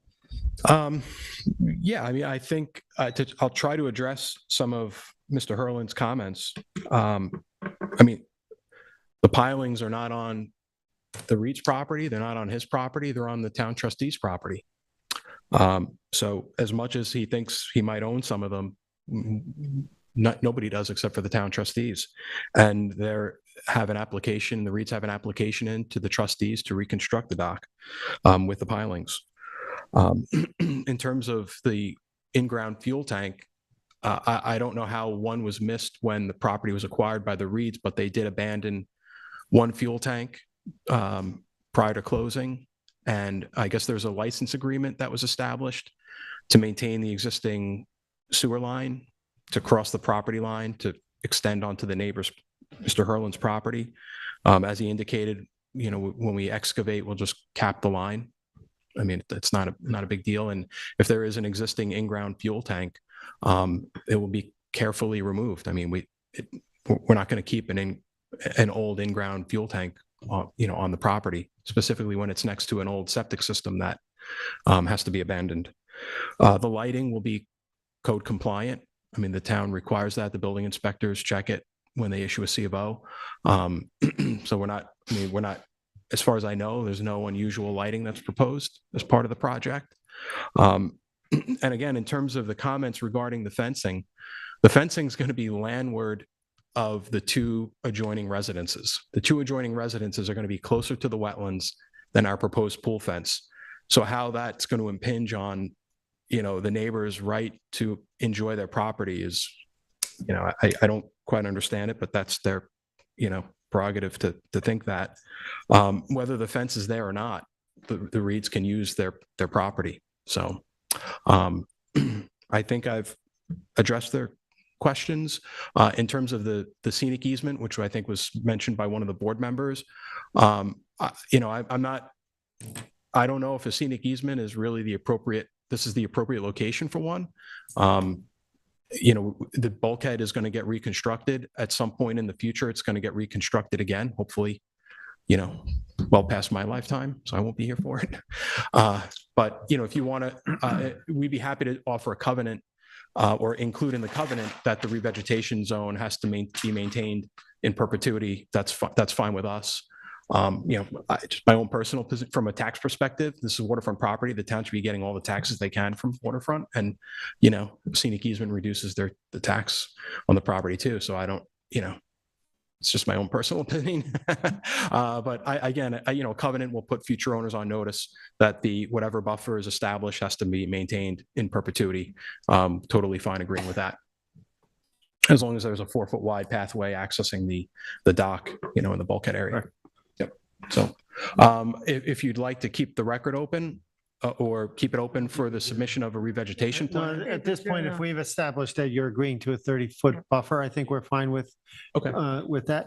Okay. So The 4-foot pathway to the dock. that's all right. That's fine. Yeah. Okay. All right. Thank you very Can much. you just comment on on Mr. Herland's comment about the navigational hazard? Do you know anything about this? You said there was a couple of pilings that caused boats. There are two tie-off piles that are seaward of the end of the floating dock, which from the looks of it, they probably tied up a rather large boat there in the past. Whether they present a navigational hazard, I'm not sure. They were permitted by the town trustees. When the trustees are reviewing the application to reconstruct it, if it comes up as an issue, we'll be happy to work with the trustees on modifying the layout of the dock. But at this point, we're reconstructing in place and in kind, the dock, and the tie-off piles. Okay. Thank you. All right. Thank you very much, board. Are we good? Alicia? We're just close. In the matter of the application of Reed Family Trust, 177 3 Mile Harbor, Hog Creek Highway, Springs, Suffolk County Tax Map Number 300-94-1-3, I make a motion that the public hearing and record be closed. Second that. Okay. I'll concur. I concur as well. Thank you. Thank you, everyone.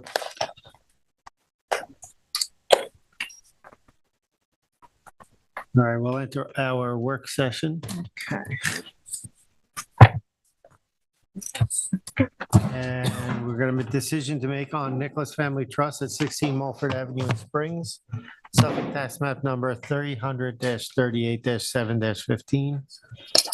And the size and location is 115,495 square feet at 16 Mulford Avenue, Maidstone Acres, Section A, map number 664 in Springs. Description is to construct floating rafts for the cultivation of oysters. The project consists of floating rafts with 7 tray racks suspended beneath each raft, lantern nets suspended from rafts, and floating upweller systems, flupsies.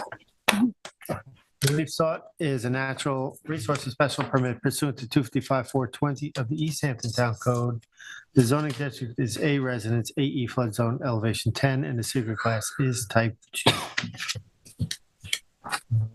Denise, this was yours? This is, yes, it is. Yes, I will. This public hearing was held September 13th, 2022. The application was represented by Land Planning Services, and the survey we are working with is January 27th, 2022.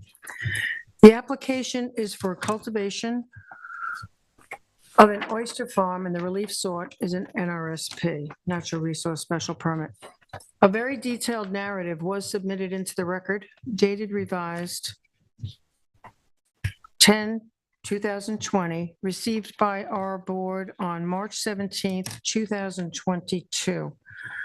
The subject premises is situated within the northeast or Maidstone area of 3 Mile Harbor. The central portion of the property contains an area of docking, also with offshore pilings to dock 8 vessels. And for the purposes of this oyster farm, these boats will be eliminated. The area of decking, which my field inspection photos did illustrate, is the area that will now operate as an oyster nursery and grow out facility, which will be in operation year-round.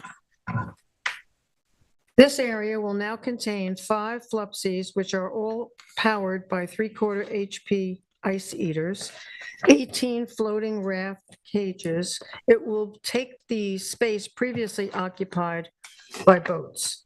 The project will not go beyond 33 feet of the dock, and the raft cages will be utilized when the oysters outgrow the Flupsies. 200 hanging lanterns, which are mesh bags, which will be hung on the Flupsies, floating cages, and existing walkways/bulkhead. All the equipment will be floating and connected to the existing dock. The electric boxes will deal with the frozen water in the winter and will also work with 3/4 HP ice heaters. The boats on the south side, of the marina are expected to stay. As you navigate out of Sunset Cove, you do enter into the 3 Mile Harbor Channel. This project was approved by the DEC. The permitted uses are only for eastern oysters, and conditions include no disturbance to vegetated tidal wetland areas, no dredging or excavation, no interference with navigation. During winter operations, the applicant is responsible to ensure that equipment left in place over the winter months does not shift, move, scour the bottom, or impact sensitive habitats such as eelgrass beds or tidal marsh vegetation. Also, there's to be no prop dredging, meaning no motorized vessel will excavate or displace existing bottom sediment for the purposes of establishing or increasing water depth. Also, I feel we should incorporate into this decision that any modifications or revisions to this project are prohibited without further written authorization from this board. There was one caller, Susan Jewett, president of the Homeowners Association, who called in, and her concern about shallow water and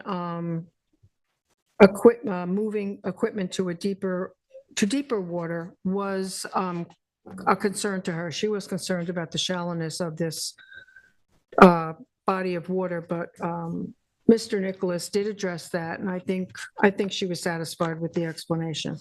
I do think that this is in keeping with the Natural Resources Special Permit 255-4-20, and I am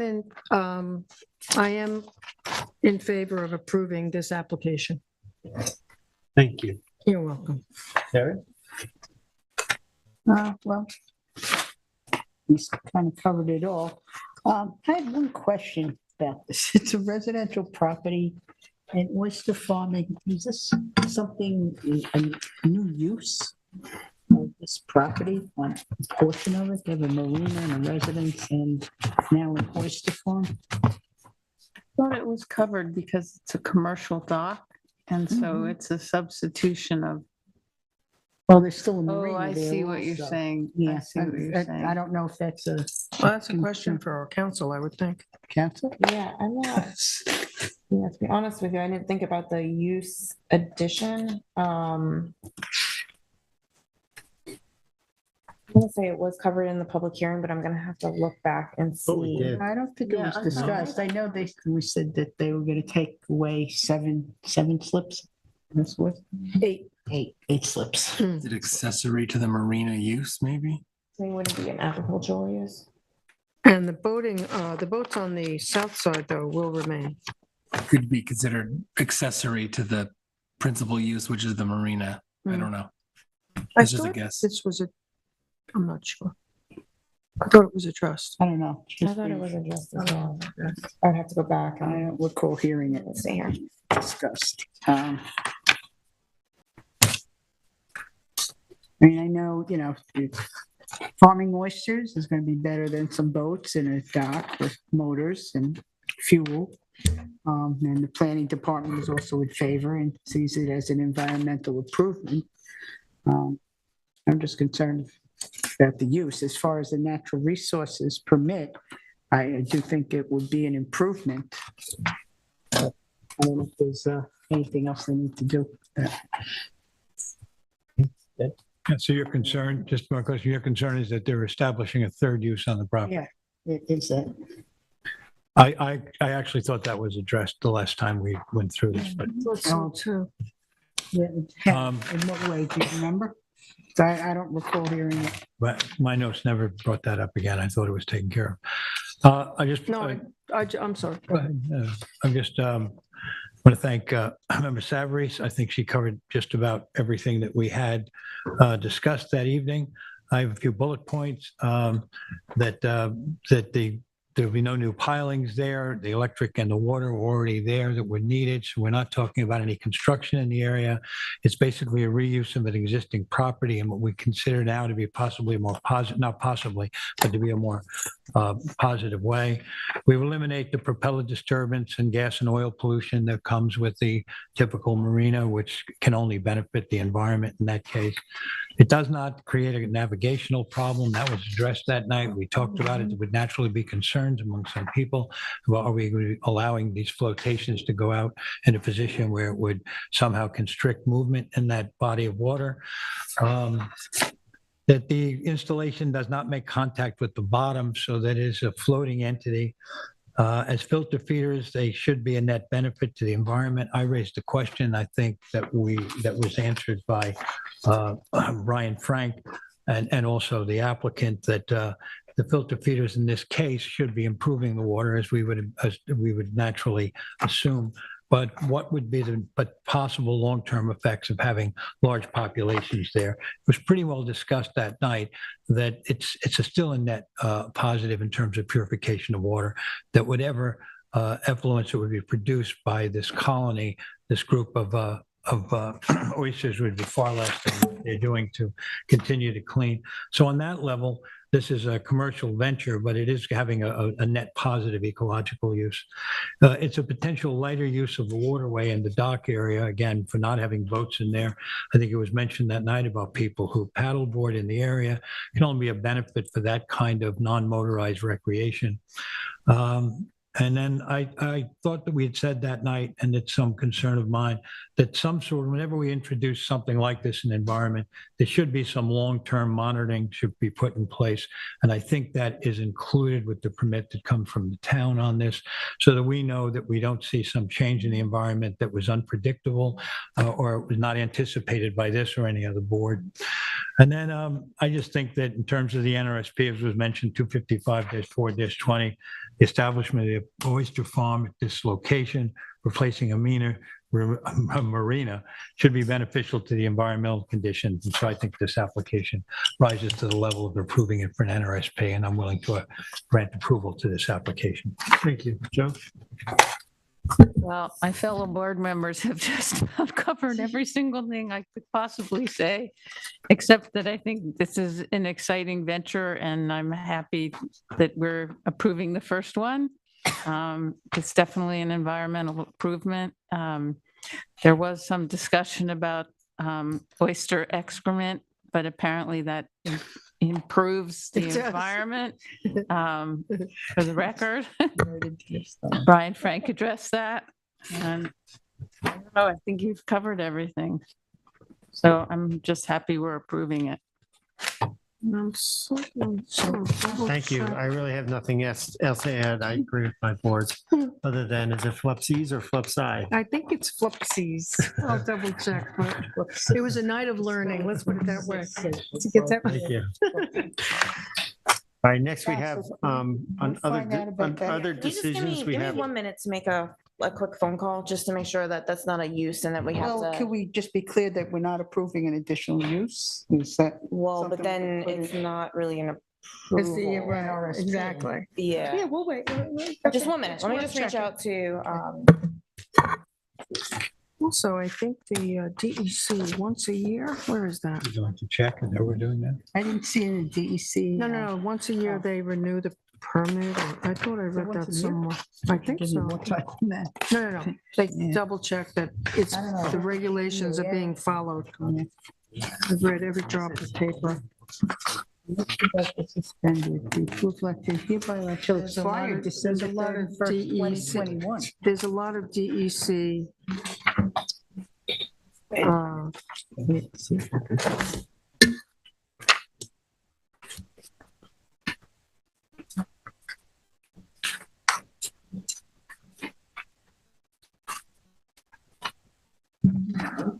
Just say that it's such a-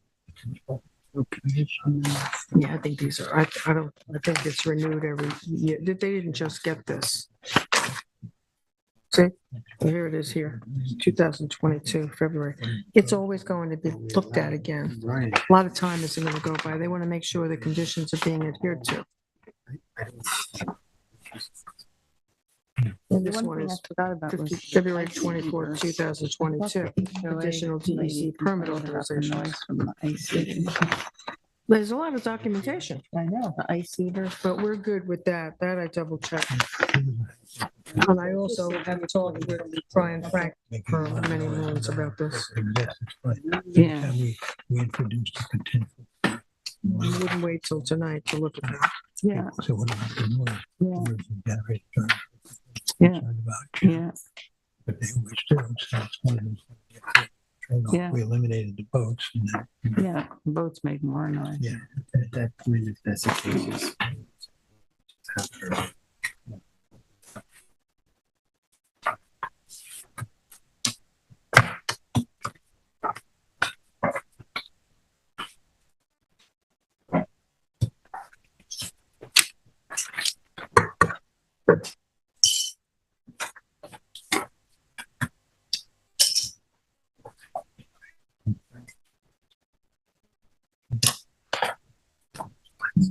Oh, we have one more.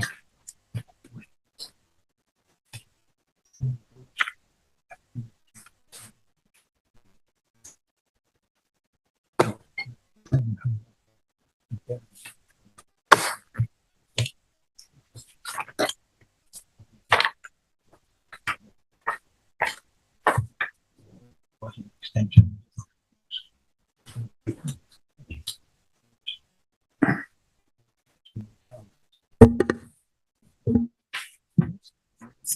it's a Are interesting. they flopsies? Yeah, they are. The two uses would be what? There would be boats. There's a resident. And the marina. Oh, they have There's a residence. residence. Well, That's right. I guess the question is the marina an umbrella use? Mm. You have to follow, yeah, you have to look at. Who's this rental kayak place up here? They got into that. Oh, general store?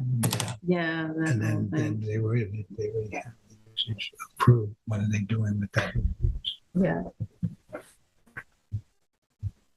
Did they extend it? It's gotta be that one use is accessory to the other. This is what kind of testing tested based on.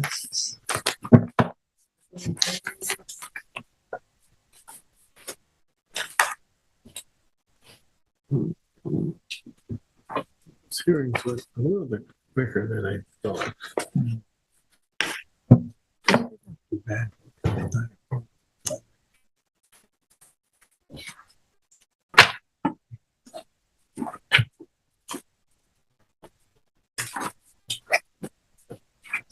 It's the bolas, is it? Yeah.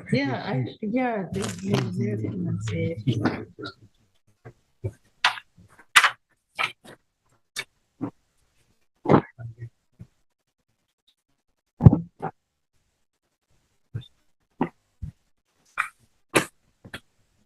This is-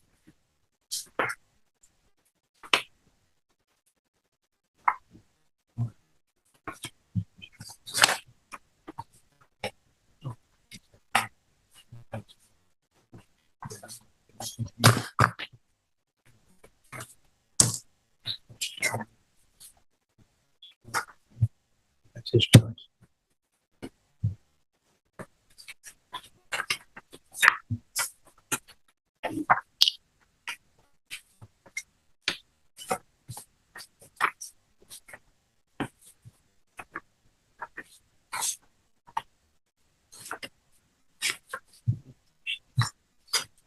Mm-hmm. Mm-hmm.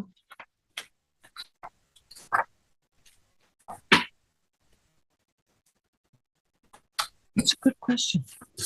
It's a good question.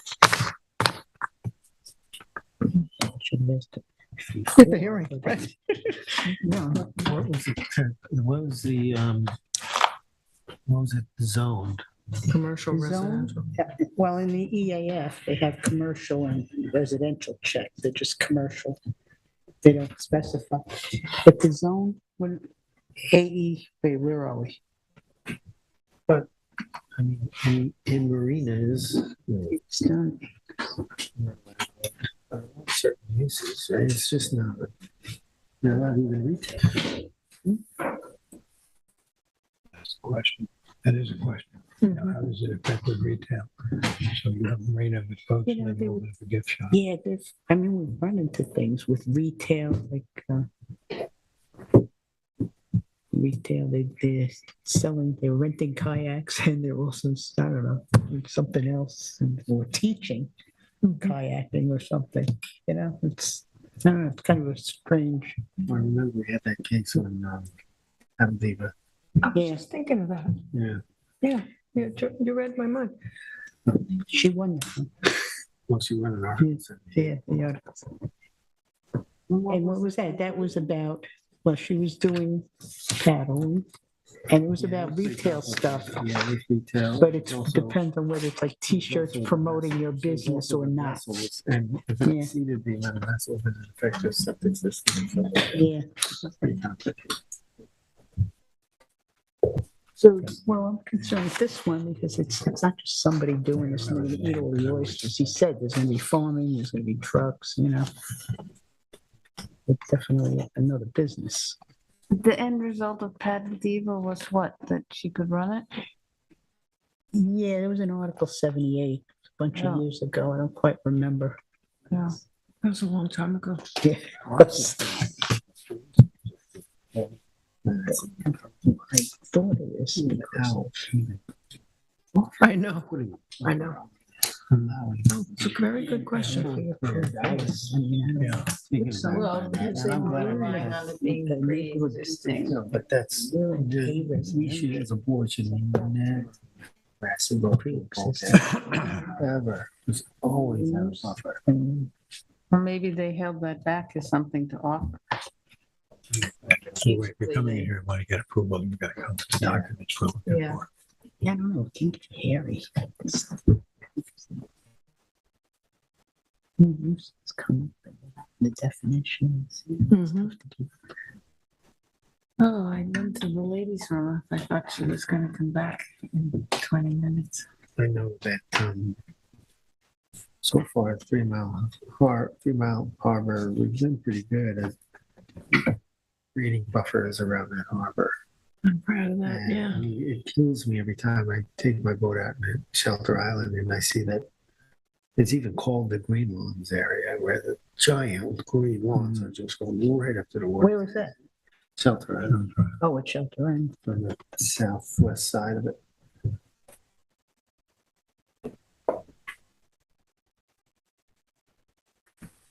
Well, we're like even 10 minutes probably. So I'm going to send you a change. Dun, dun, dun, dun, dun.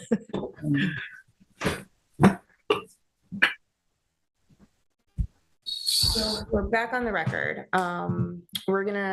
It looks like the code supports agriculture as either an accessory use for the commercial or even an accessory use for the residential, or an additional use for the residential doesn't count towards its uses. So there's enough support in the town code that I can write the decision to allow it to occur in one of those two categories, whichever one I feel best fit. Okay, thank you.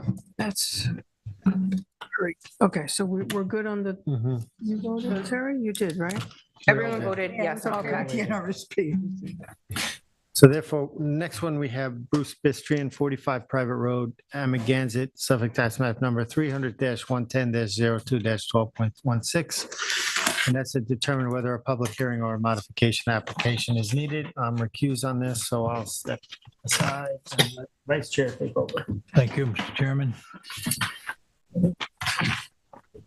I'd like to address council first here about this.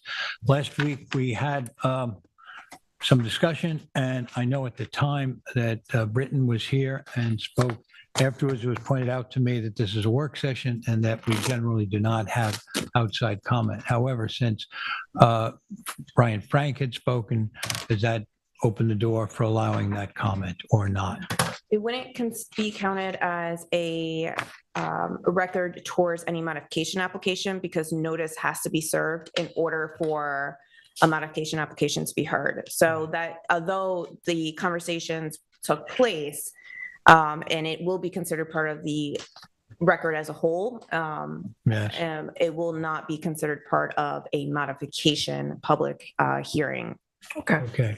So in front of us tonight then is the decision by this board whether to require a hearing to discuss this as a modification. Now, in the past, all modifications have been referred to hearings that we've had over the last couple of years. There was a time when the board could make an instant decision sitting here when presented with it.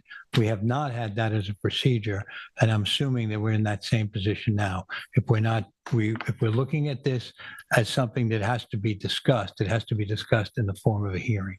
That's right. If it changes the original application in any way where it either increases anything, then I would definitely suggest that the safest route would be to do a public hearing in order to make sure that the modification holds when it's voted on. Okay, then the comment I'd like to make relative to this before we poll the other board members and see how they feel about it is that the letter that we did receive from Britton Bistrian outlined both a little bit of the history and her interaction with the process that's taken place to get us to this point. Get us to the point where there's a small modification needed in the original, to the original approval of the work to being done.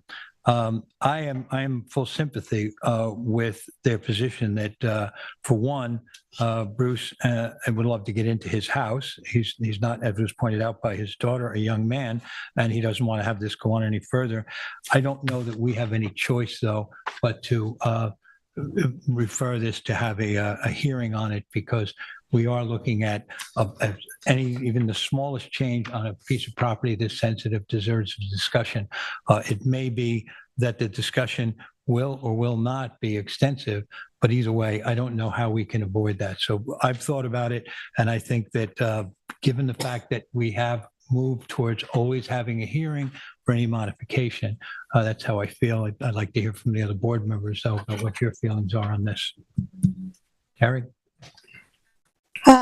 Yeah, likewise. I feel that we should probably have a hearing. I want to make a statement. Last week, I misspoke when I said there was no record of this in the website, and we were discussing this project. Right. I had that confused with the application which was canceled for last week's hearing. So, and this information was in our file. No reflection. There is no website file for this type of procedure. So I apologize to Laura for, making it sound like she didn't put something in a record. But I am looking at it. I'm looking at the survey, read the previous decisions. I know about the error. I too feel that this should have a hearing. We have not a major discussion, but I do think that it should be done at a public hearing. I think especially with the conversations that went on last week. Denise? Well, just basing my opinion on fact, there are discrepancies with the board receiving inaccurate documentation. And work was completed without any permission or authorization. And our process does normally say when that point in construction happens, you should ask for a modification should you deviate from the conditions of approval. So for the purposes of preserving our record, and, really protecting the rights of citizens in terms of public hearing and the input they deserve, I think this does warrant having a scheduled public hearing. No. Well, I was leaning towards treating this as an amendment, but it's because I'm sympathetic to the delay, but it probably should be a modification given what the current procedures are. I guess the issue is, can we help expedite it in some way? Because we kind of are familiar with it. Maybe we could add it to a. Yeah, I mean, since it's not a typical, the application has been pending for a good amount of time. It's not one that was just emitted. We could definitely try to get it on for like the November 15th hearing, which gives her plenty of time to notice if she can get the modification and application in super quick. And then we can just go ahead and do it for November 15th, make a decision the next week, and I could write the following week. So I think we can try to move it along for her, and any modification that comes in front of this board probably will be handled the same way, because these applications have been pending for so long. We probably should try to get them on, even if we have to do the 5th hearing for the night.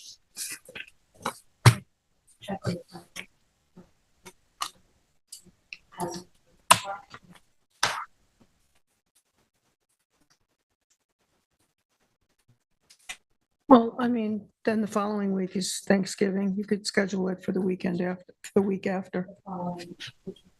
We're off that week, yeah. But if it could be the following week. What needs to be analyzed? I need to submit a check on a one-page application. I mean, we're I mean, if the familiar with 15th the record. I don't think It just needs service. I think there are discrepancies here that really have to get discussed. Yeah. But either way, so we don't feel there's any way to expedite this to the 15th now because we're not sure. Well, I'm not sure how many public hearings we have on the 15th.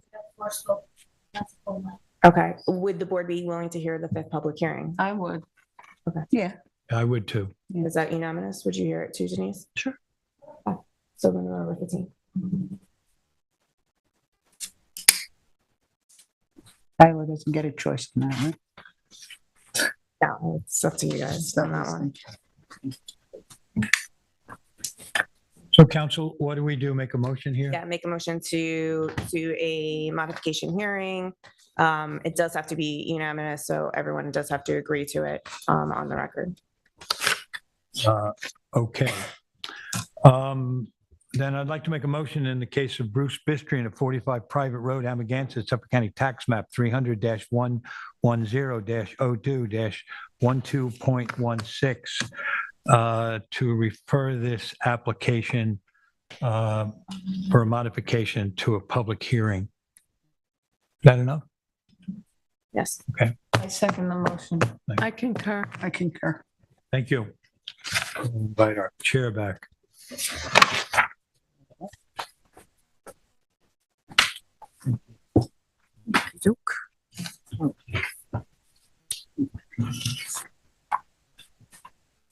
Next, we have minutes approval for October 11th and October 18th. Yes. And there were weeks. I will make a motion to approve the minutes for the East Hampton Town Zoning Board of Appeal for October 11th and October 18th. Okay, second. Concur. I concur. I concur as well. Thank you. Next, we have resolutions. Number one is Jason and Jillian Hirsch at 56 Jacqueline Drive, Amagansett, Suffolk, tax map number 300-176-5.1. So this application originally was to construct a 133 square foot addition to the residence, demolish an existing shed, construct an 82 square foot plunge pool, a 160 square foot pergola, a 40 square foot pool equipment enclosure, pool fencing, and to install the new sanitary system. It is within 150 feet of the freshwater wetlands. This application was decreased from its original application, where I believe 7 variances came off under review, and at the after review and review of the TAM. This was there were 3 board members concurring on this application. Denise dissented on this application, and Joanne abstained from this application. Okay. Do you want to read it in because it's Amagansett? Oh, Sam against. Well, I abstained because I wasn't involved. I'll make a, I mean, anybody can make. Oh, I can make a motion. Sure. In the matter of Jason and Jillian Hirsch, 56 Jacqueline Drive, Amagansett, Suffolk County, tax number 300-176-5-1, I move that the resolution be adopted As written. as written. I'll second that. I concur. I concur. I concur as well. Yeah, I saw that. October I did 18th. both, We did 11th and 18th. Good Yes. for you. I missed that too. No, I thought we missed it. I'm sorry. It's late. I know. Next, we have Talmadge Farm LLC at 464 Old Stone Highway in Amagansett, Suffolk Tax Map number 300-103-2-11.2. This application was for 3 different structures to remain on a large property. The structures were a shed, a dovecote, and a pergola. The board found that the shed and the pergola as a whole were structures that needed to be completely renovated, and in that process, probably most likely be moved to a more conforming situation and location on the property, since the property was so vast. There was a more historical structure that required a lot more attention from the board, which was the dovecote. And after going back numerous times on that, we do have a record, or we will have a record in 2 seconds to indicate the favor of allowing the dovecote to remain. A denial of the shed and the pergola by all members of the board. A denial of the dovecote by Chairman Delane and Chairman Severie, or Member. yeah, member, sorry. It is very late. Severies. And concurring on this one is Vice Chairperson Edward Johan, member Teresa Berger, and member Joanne McGivern. Just to clarify the record on this one, if Vice Chairperson Johan, if you can please just clarify the reasons for your approval, since they weren't very clear at the public hearing, and then we can move forward and go ahead and vote on the approval of Yes. the dovecote. Thank you, Council. So at this public hearing, I originally read in that I was denying all 3 phases of it. And then it was pointed out with the discussion that I did have a note that I kind of read over, and it was about questioning about the building permit that was issued in 96. And then I agreed to, but obviously not very clearly, to approve this. And then it was read into the record by council later on that it was a denial. The following day, I believe it was, I sent an email to council saying, having rewatched the hearing and having my doubts, that I believe this was a 3-2 approval of the dovecote. And that's why I'm making this comment now, to try to clarify my position on that evening. Perfect. So that was how the decision was written, as a 3-2 approval on the dovecote, denying both the shed and the pergola by all members of the board. Thank you. Joan? You have You don't have the You don't have it? I don't have it either. I'll make a motion. I have it on me. So I'll make a motion then on Talmadge Farm LLC, 464 Old Stone Highway in Amagansett, Suffolk Tax Map number 300-103-2-11.2 to adopt the resolution as written. I'll second it. Concur. I concur. Great. We all concur. Thank you. We said that like Vice Bob's and Chair, twins. turn it over to you. And thank you, Mr. Chairman. I'd like to make a motion to close the East Hampton Town Zoning Board of Appeals public hearing and work session for October 25th, 2022 at 9:27 p.m. Thank you. Hey, Matt, I concur. Yes. what's this white thing in front of us? Hanging on the Floating from the rafter. It's the, I believe it's a new microphone. Whoa. Oh, Yes. It's made to help, not really the dais, but down the floor. But it's a mix. Oh, Terry Berger thought it was a bug zapper for applicants we didn't like. No, it's No, not. no further comment on my part. No. You know, in Star Trek, it was like, beam me up, Scotty. Are we adjourned? Stand under. We're adjourned, Matt. We're adjourned. We're adjourned. oh, is that still on the record? Thank you, Matt. We still